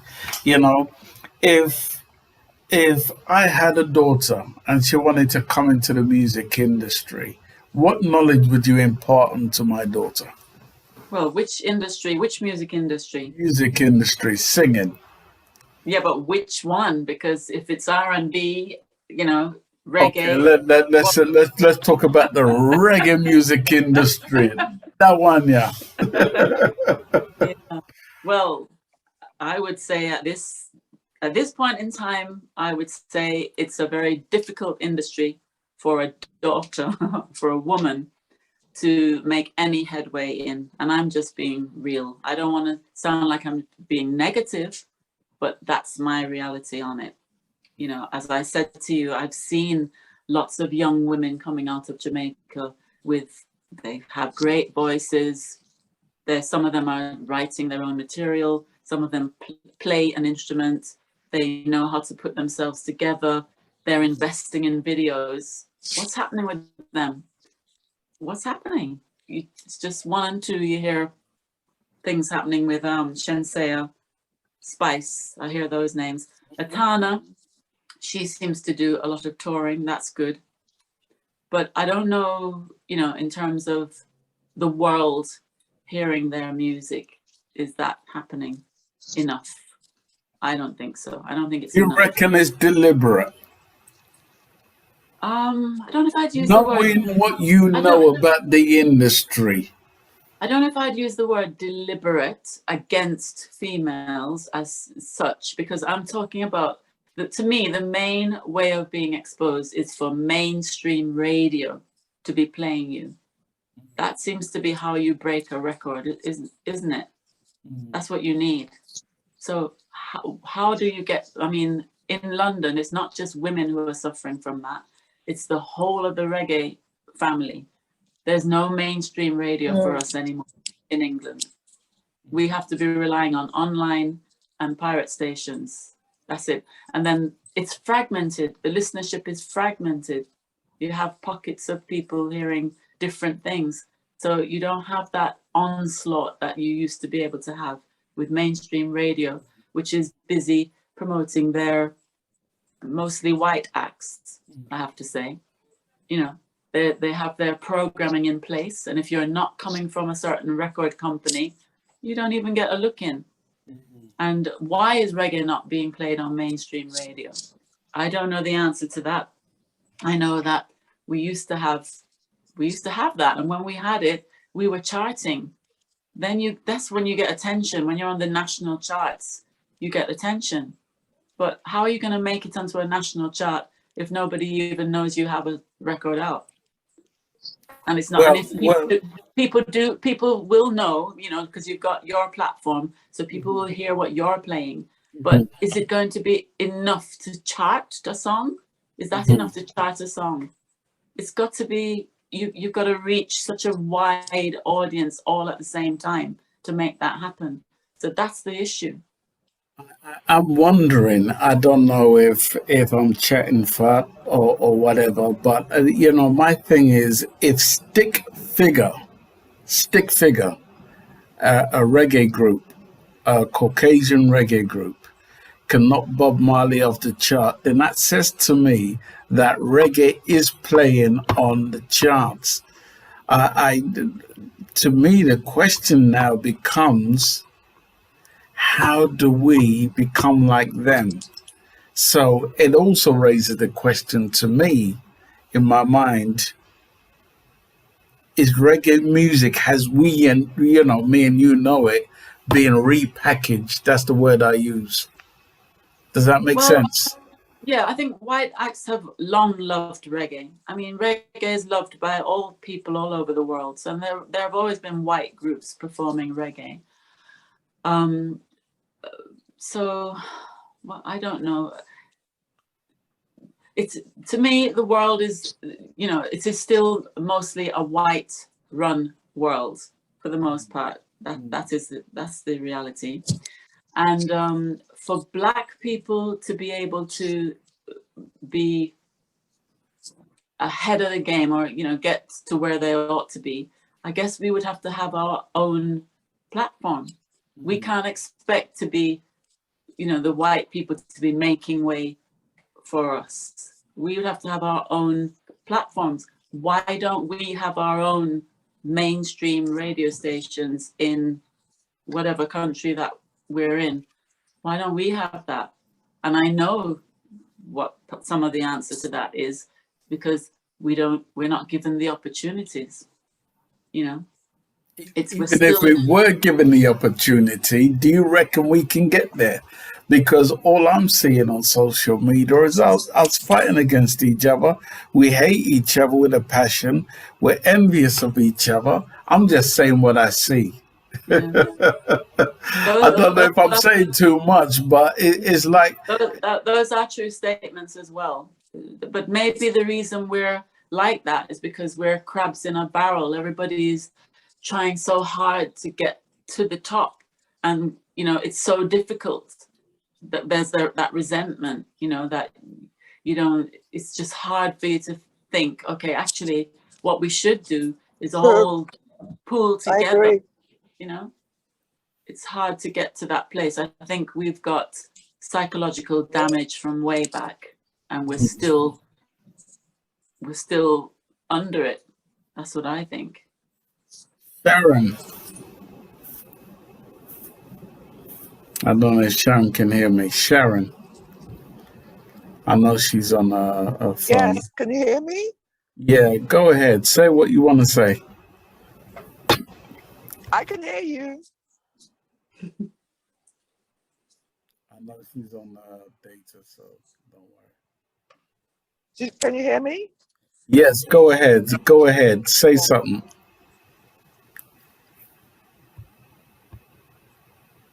Okay, I know she's having... Can you hear me, Dobby? Yes.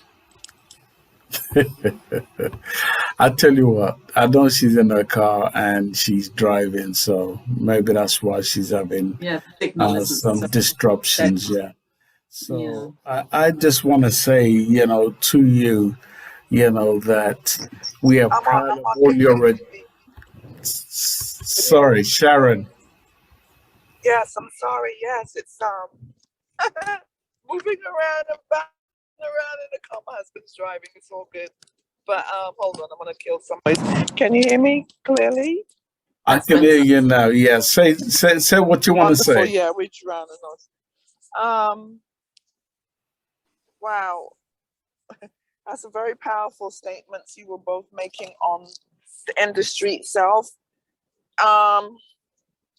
I don't know why we fight against each other so much, why we're competing when there literally is room for everybody. What I've noticed with a group like Stick Figure, that I feel that with a lot of these white groups, these white reggae artists, it's who they're collaborating with to even be heard. And I don't know if that's what we have to do, because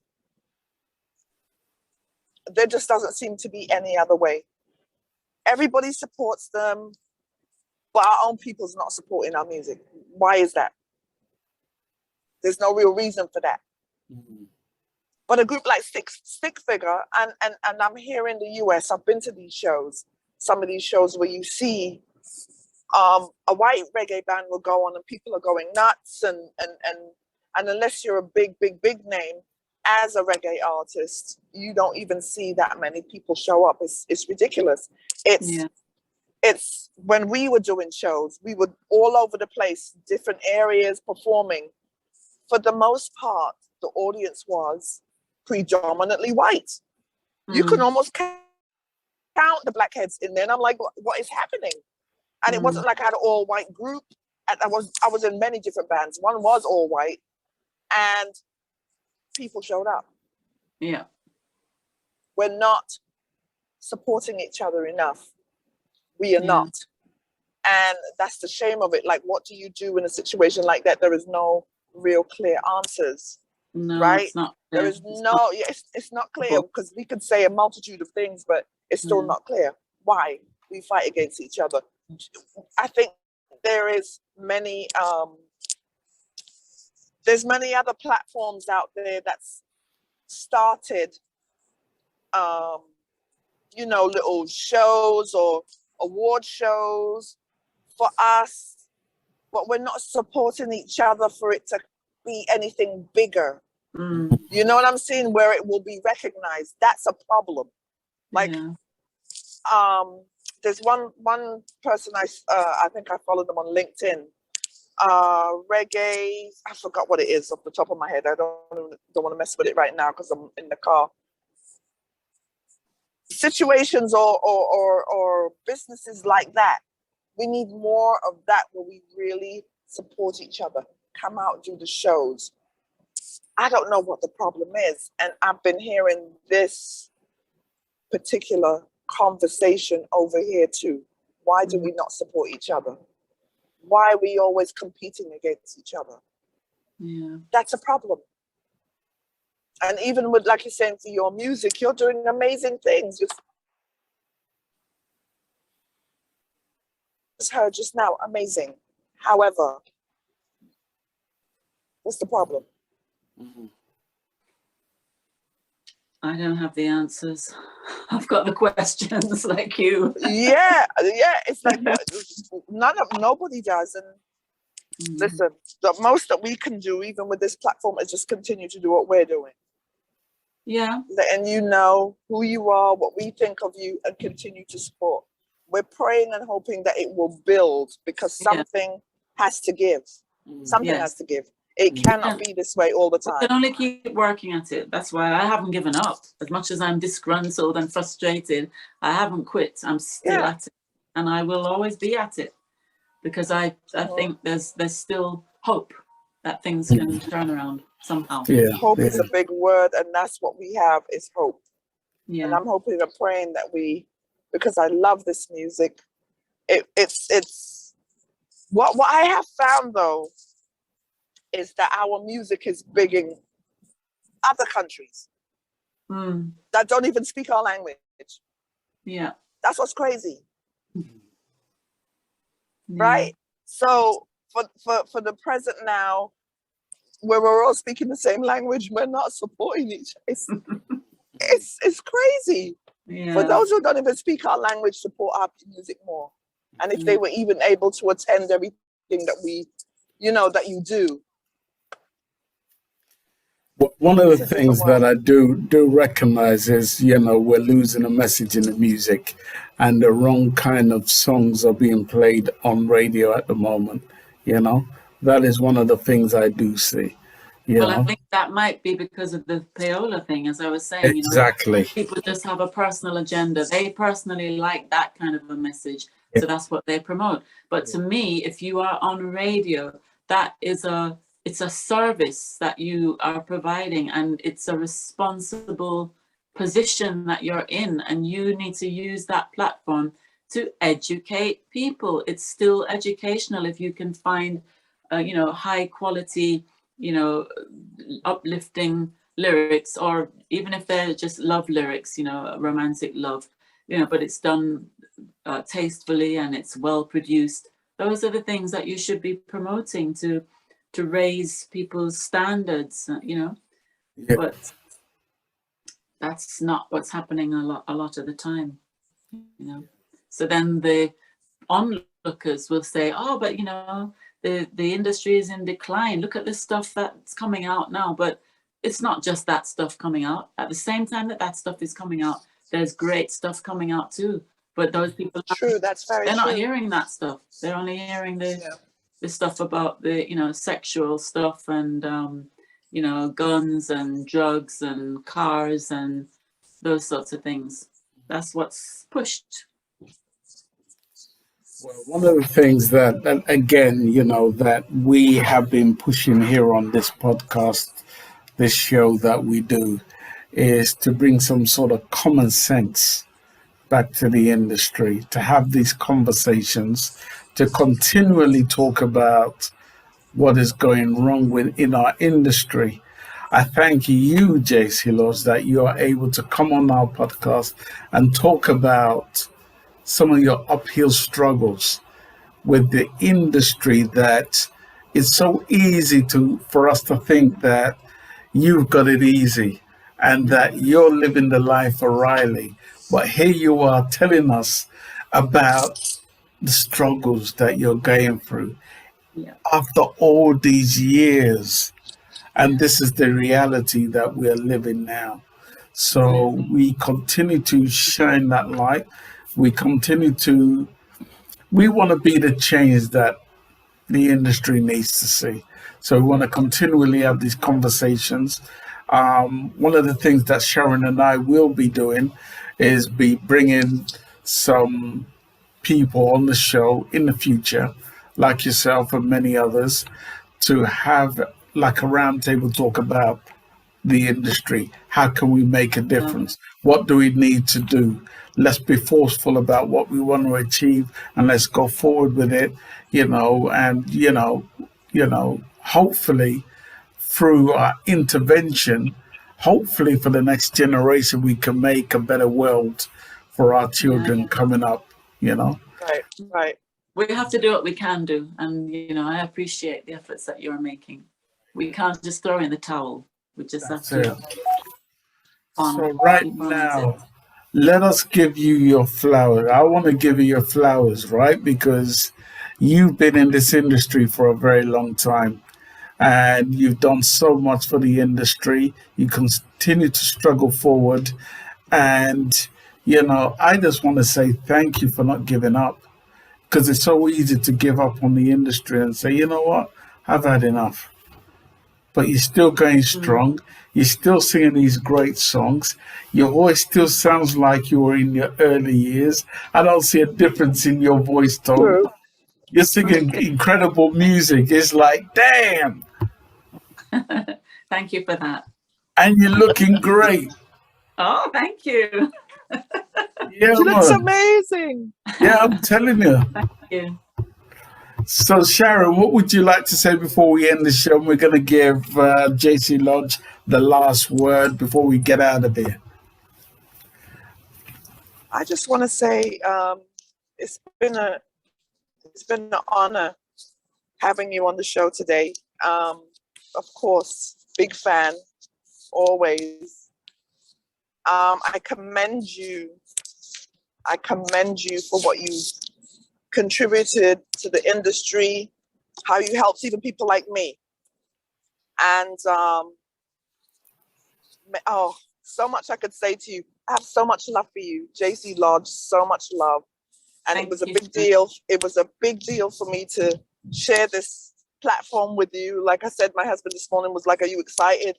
I had to contain my excitement because I've loved everything that you've put out. I've loved everything that you've put out. I think one of my favorite albums for you, because I didn't get a chance to say this with my transitioning from the car, one of my favorite albums is Love for All Seasons. Oh, okay. Oh my gosh. 10 star. If you don't know about that album, get right and go listen to it, because she's got some songs on there, beautiful lyrics. I think there's probably one or two covers on there. Yeah. And I think I always wanted to know who wrote some of those songs. Like, who wrote some of the songs on Love for All Seasons? The originals would be written by me. Wicked. Yeah. 10 star, you gotta hear it. Yeah. Wicked. Yeah. One of my favorite all time. So I wanted to tell you that. I always wanted to tell you that. So I told you that in my head before meeting you today, like, JC, no, really. Thank you. I'm glad you enjoyed that album, Sharon. I have to look you up and see. I want to hear you, because I didn't know that you were a singer. So I'm going to check you out. What do I look up? Sharon Mango? I'll find you. Yeah, Sharon Mango. Love the album. Hey? It's wicked. I did. Hold for a second. Yeah, Sharon is praising in here and there, but yeah, you can check her out on social media, Sharon Mango. Yeah, I'll look Yeah, her up. yeah. And she has a band called the Royal Blend Band. Royal Blend. Up in New Jersey. Yeah, Okay. she's been doing it for a while now. You know. I've been following her for a while. Oh yes. And again, JC Lodge, damn. When I told Sharon that you are coming on the show, it's very unusual for me to get very excited. But when I spoke to Errol, I said, Sharon, guess who's coming on the show? And she goes, who? I said, JC Lodge.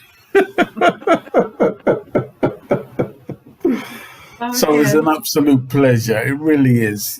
Thank you for sharing your story. Thank you for being a great sport. Hey. Who's that? Jerry Harris. Jerry, hi, Jerry. Hey, JC. How are you? From we went to Japan that time, I haven't ran into you anywhere. I know. I'm just seeing you on social media. I check out all your music. I check out everything you're doing, and nothing changed about you. Just quality. And trust me, the first time I met you, you mean business and you mean quality about your music and about yourself as well. You know what I mean? Thank you for saying that, Jerry. I appreciate that.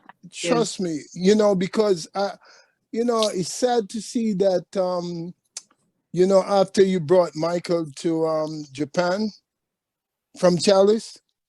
Yes. And then he went back to Jamaica and he just got killed. It's like I tell you, that was one of the things. That was one of the things that was in all the reasons why I left Jamaica. That was right. So impactful.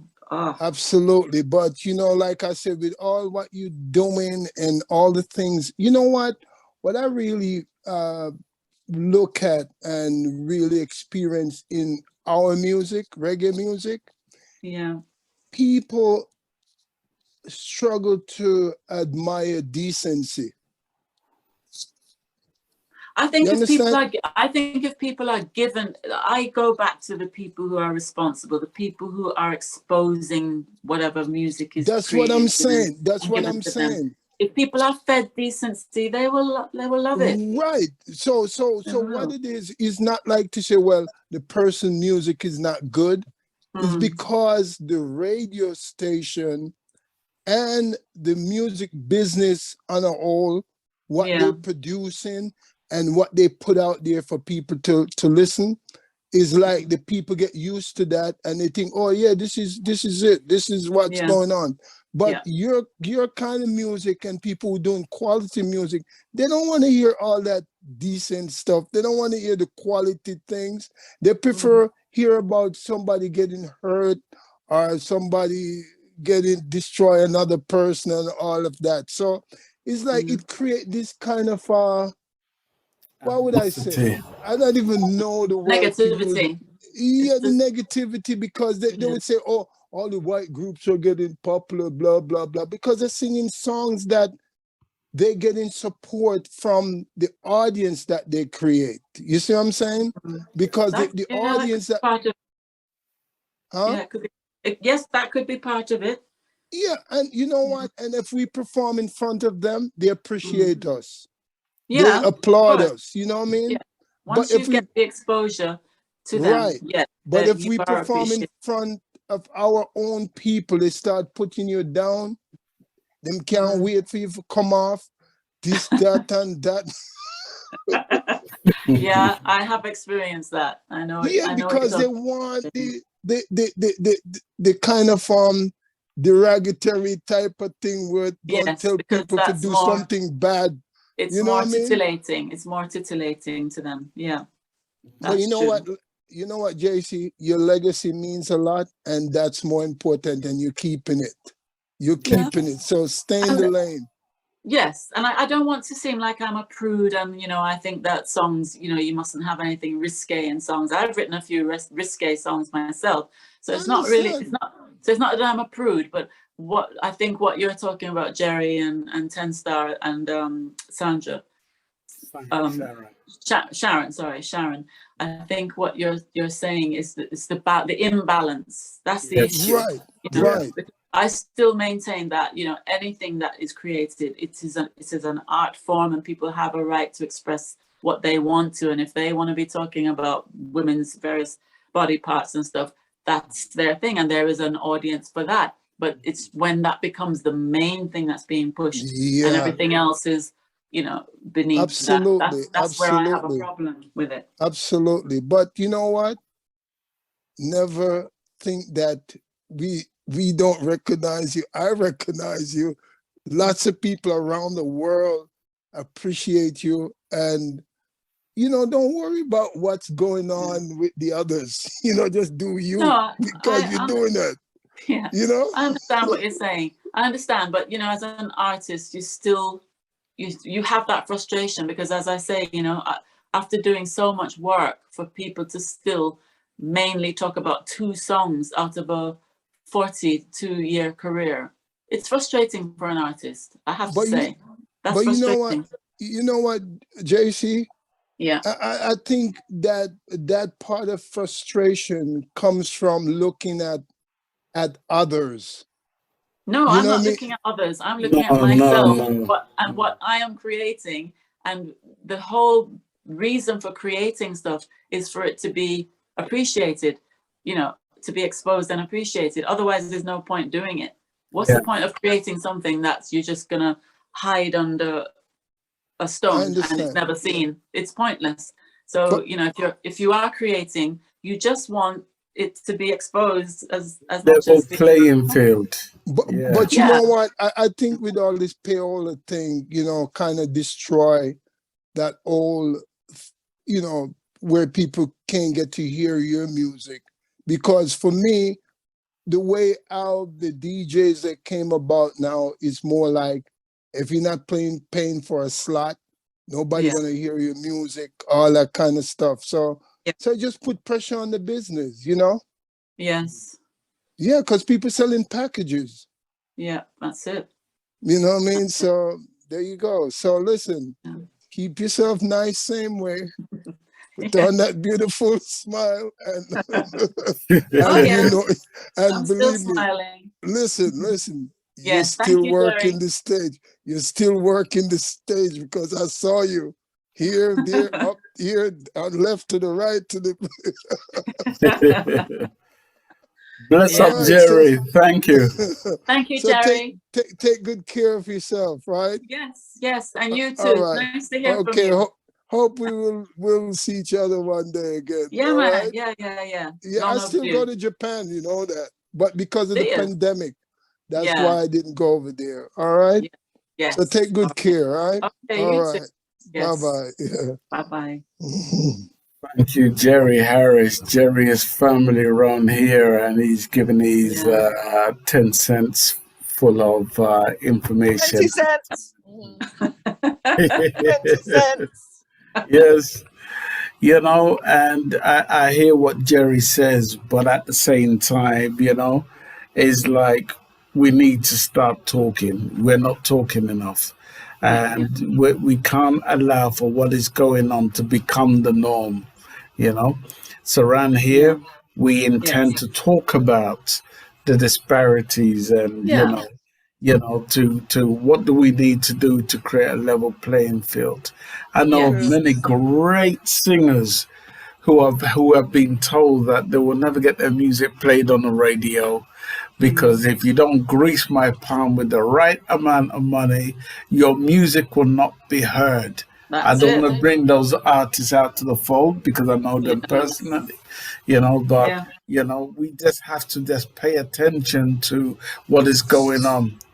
Like right now, I would say, like, for instance, it was recently said that Afrobeat has taken reggae dancehall off the Billboard charts. And then all of a sudden, we're now talking about the difference between Afrobeat and reggae music is the fact that Afrobeat is singing about happy music, whereas, reggae is talking about A, B, C, D, E, F, G when it comes to negativity. They're both valid. They both have a market. It's not one or the other. Music is music. You have all sorts of genres that live alongside each other. It doesn't have to be this or that. Yeah. One shouldn't be removing another. They can coexist. Yeah, but that is what has happened. One has removed the other, Well, in that situation, I think it's because, as we said, the quality of what is being pushed is not up to that standard of some of the Afrobeat stuff. Because it's not, in my mind, it's not because we're not making good music. We are still making good music that could take the world by storm. Absolutely. If it can only be heard. Absolutely. Now, that is the most interesting part of what you have been talking about, because what I have seen with my own eyes is that reggae continues to rise, but it is being repackaged. Whereas now we're hearing, for instance, and I don't see any problem with it, but there has to be a level playing field. And that thing is, and this is just my words alone, is the fact that, we're hearing that Stick Figure has removed Bob Marley off the charts. As a matter of fact, the words that we're hearing in particular is Stick Figure has dethroned Bob Marley. So we're hearing particular words which is now becoming the norm. If Stick Figure is a great group, all well and good, we applaud them. But when it becomes deliberate words, you understand, to me it says it's being repackaged. So now the norm is, does reggae music now have to sound like Stick Figure? Now when I hear and listen to Stick Figure's music, yes, the mix and mastering sounds great. Yeah. It does sound great. The mix and mastering sounds great. But the vibration of what I am used to when I listen to the likes of Culture and Peter Tosh and Bob Marley, the vibration is absolutely different. Yeah. Yeah. Well, it would So be. that's what I have to say about it. Yeah, well, it would be different. They haven't got similar experiences that have, exactly sprouted that form that the Jamaican artists have had. They can only hear about those experiences and maybe empathize, but it's not their personal experience. So my question to everyone, has this become the norm? That is the question. We'll have to see what happens.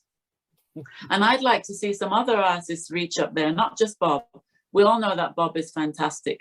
We also know that Bob has passed away, and there are lots of other artists coming out who could perhaps get on that chart, Absolutely. Food for thought. Let me just put this into the atmosphere. Before we end the show. Let me ask everyone, especially JC Lodge, has Beres Hammond ever won a prestigious award like for instance the Grammys? Not to my knowledge. As a living knowledge. There we go. Because to get a Grammy, you've got to be on the right label, haven't you? You've got to be a label artist. I don't think you can not be on a label and get a reggae Grammy, because it's, it has to be voted within the industry that is aware of your product. And you're not going to be aware of that product unless you're signed to a particular label that is able to, give you that. So I say to you, after all these years, Beres Hammond. Yeah. Beres Hammond. Yeah. Does he not deserve to have received after all these years? Of course he does.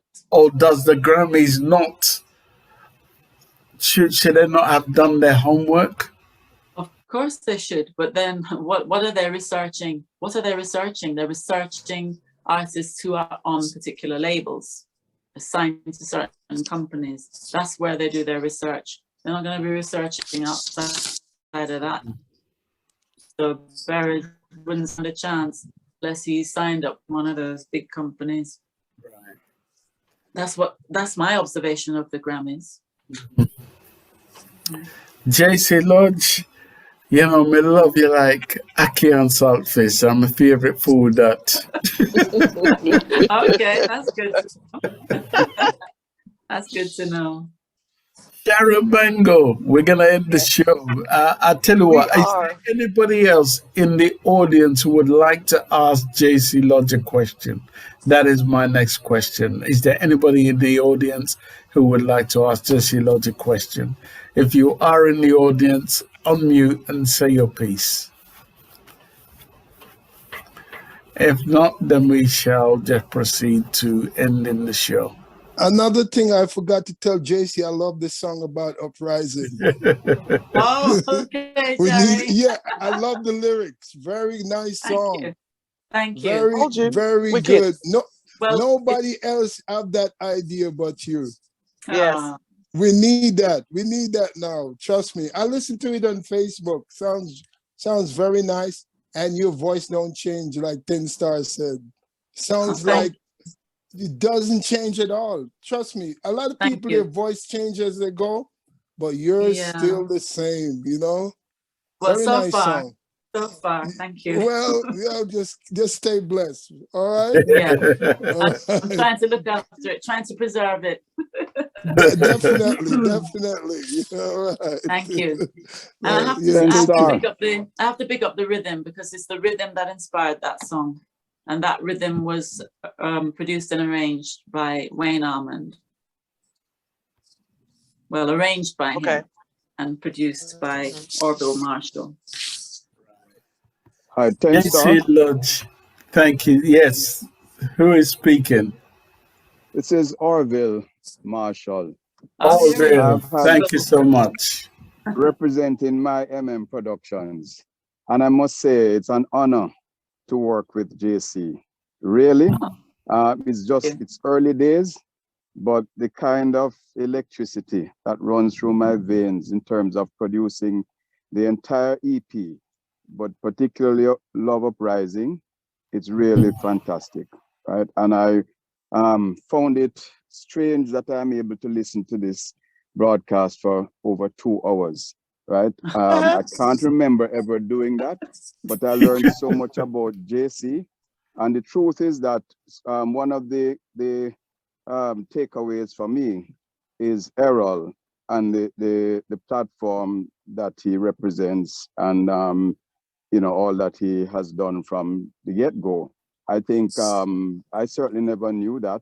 And it allows me to look on that union in a very different light. And the truth be told is that JC did a fantastic job in recognizing his efforts, right? But back to the EP, I hope you guys will listen to all the other songs. I think JC did a really unselfish job of ensuring that you all know about the other tracks on the EP. And that's so great. And that's what I'm encouraging all the other artists on the EP to do when they get the opportunity to speak to the world. That's right. Thank you, Orville. Thanks for sharing. Wow, that's really nice. Thank you very much. And you mentioned a great EP, because I listened to some of the tracks.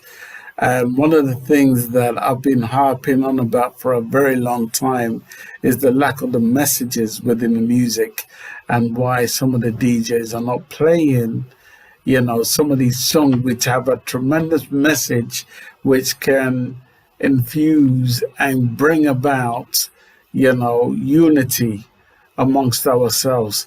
It's quite clear that, in our industry, one of the things that is lacking is the lack of the music that is being pushed, So when you hear an album which has the right message, and when you look at the world that we're living in today, and we see the lack of unity, the lack of love, the lack of whatever it is you see that is going on, we have to be able to push the narrative, and that narrative is in this album that you see. Yeah, I absolutely endorse it, become in love it, and it's got one of my favorite brethrens in there, Pinchers. Yes. Yes. Anybody else have anything to say before we end the show? We just want to give everybody their piece to say anything before we. Yeah, talk fast because I need to. I go would to definitely. I would definitely play it on my show. Oh, DJ Maestro, thank you. DJ Maestro. Yes. Okay, great. Yeah, because I have to say, Queen JC Lodge. That's what you are. That's what you are. And you know, I've been following you. I've been following you for many years. You've always put out great music, and you're still putting out great music. I mean, it's people like, as everybody been saying in the conversation, it's people like the DJs who needs to be pushing the positive music and the positive vibes to the world. I know we're going through some serious times at the moment there, where you know they don't want to promote black reggae music, whether it's from Jamaica or any other country, which I find is very, very difficult difficult pill to swallow. So you know, as for me,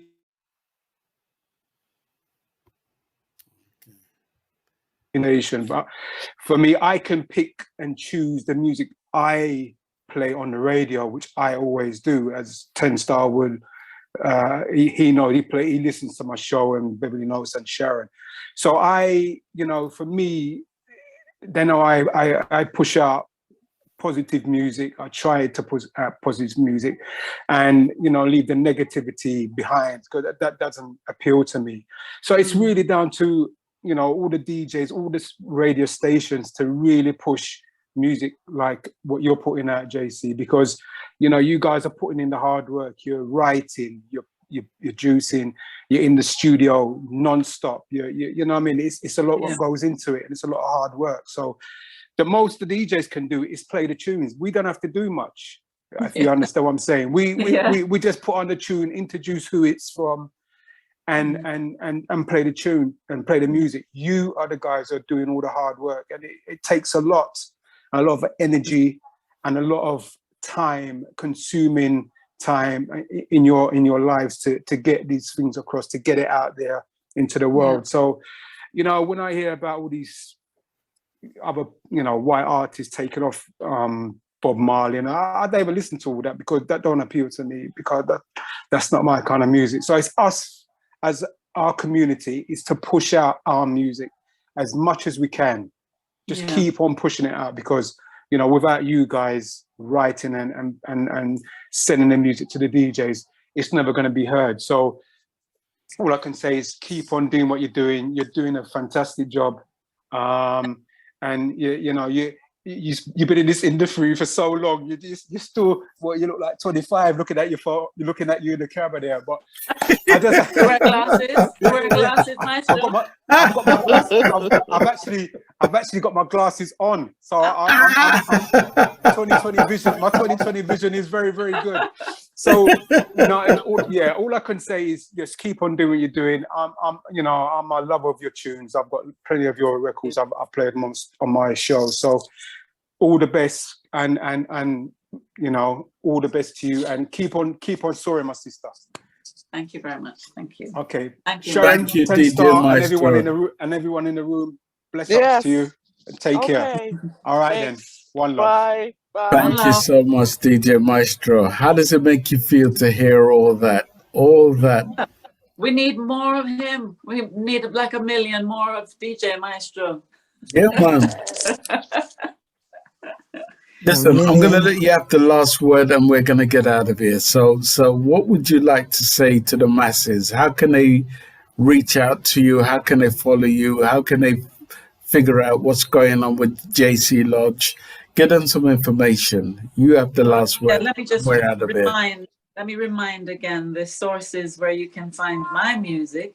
But also, you know, try and check out, be a bit more proactive and check out other positive artists that you know, people that are doing positive material.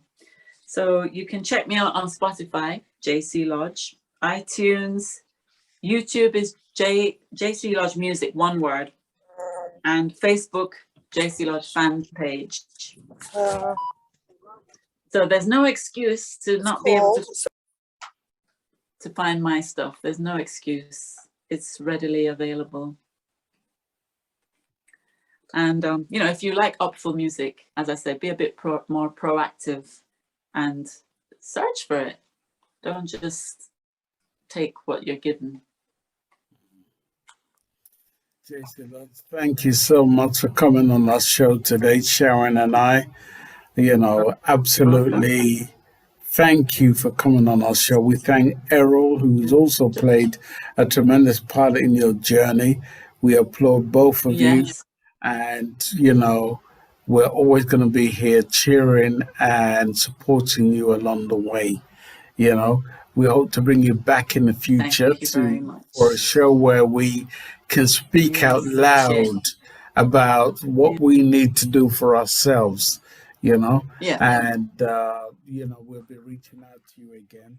But thank you so much. Thank you, Errol. Thank you, JC Lodge. You know, me love you like me ackee and saltfish, man.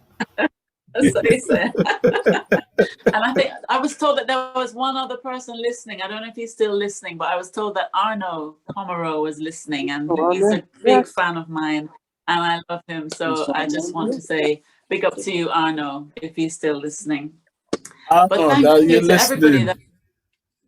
I don't know if he's there, but that's not it. Arnold, are you there? Unmute. I don't know if Arnold can unmute anyway. Yeah. But yes. Can you hear me? Yes, I can hear you. Okay. Hi, JC. Hi, everyone. Hey, so nice to see you. So nice to see you. I had one question. Did you write Love Uprising? Did you write the song? You're late. Yes. Okay. It's a very good song. Very good song with a powerful message. Yeah. Thank you. Yeah. I'm glad you like that, Arno. I love it. Thank you. Thank you. Well, thank you, I Arno, thought you'd for have gone being. by now. Thank you. It was a great podcast.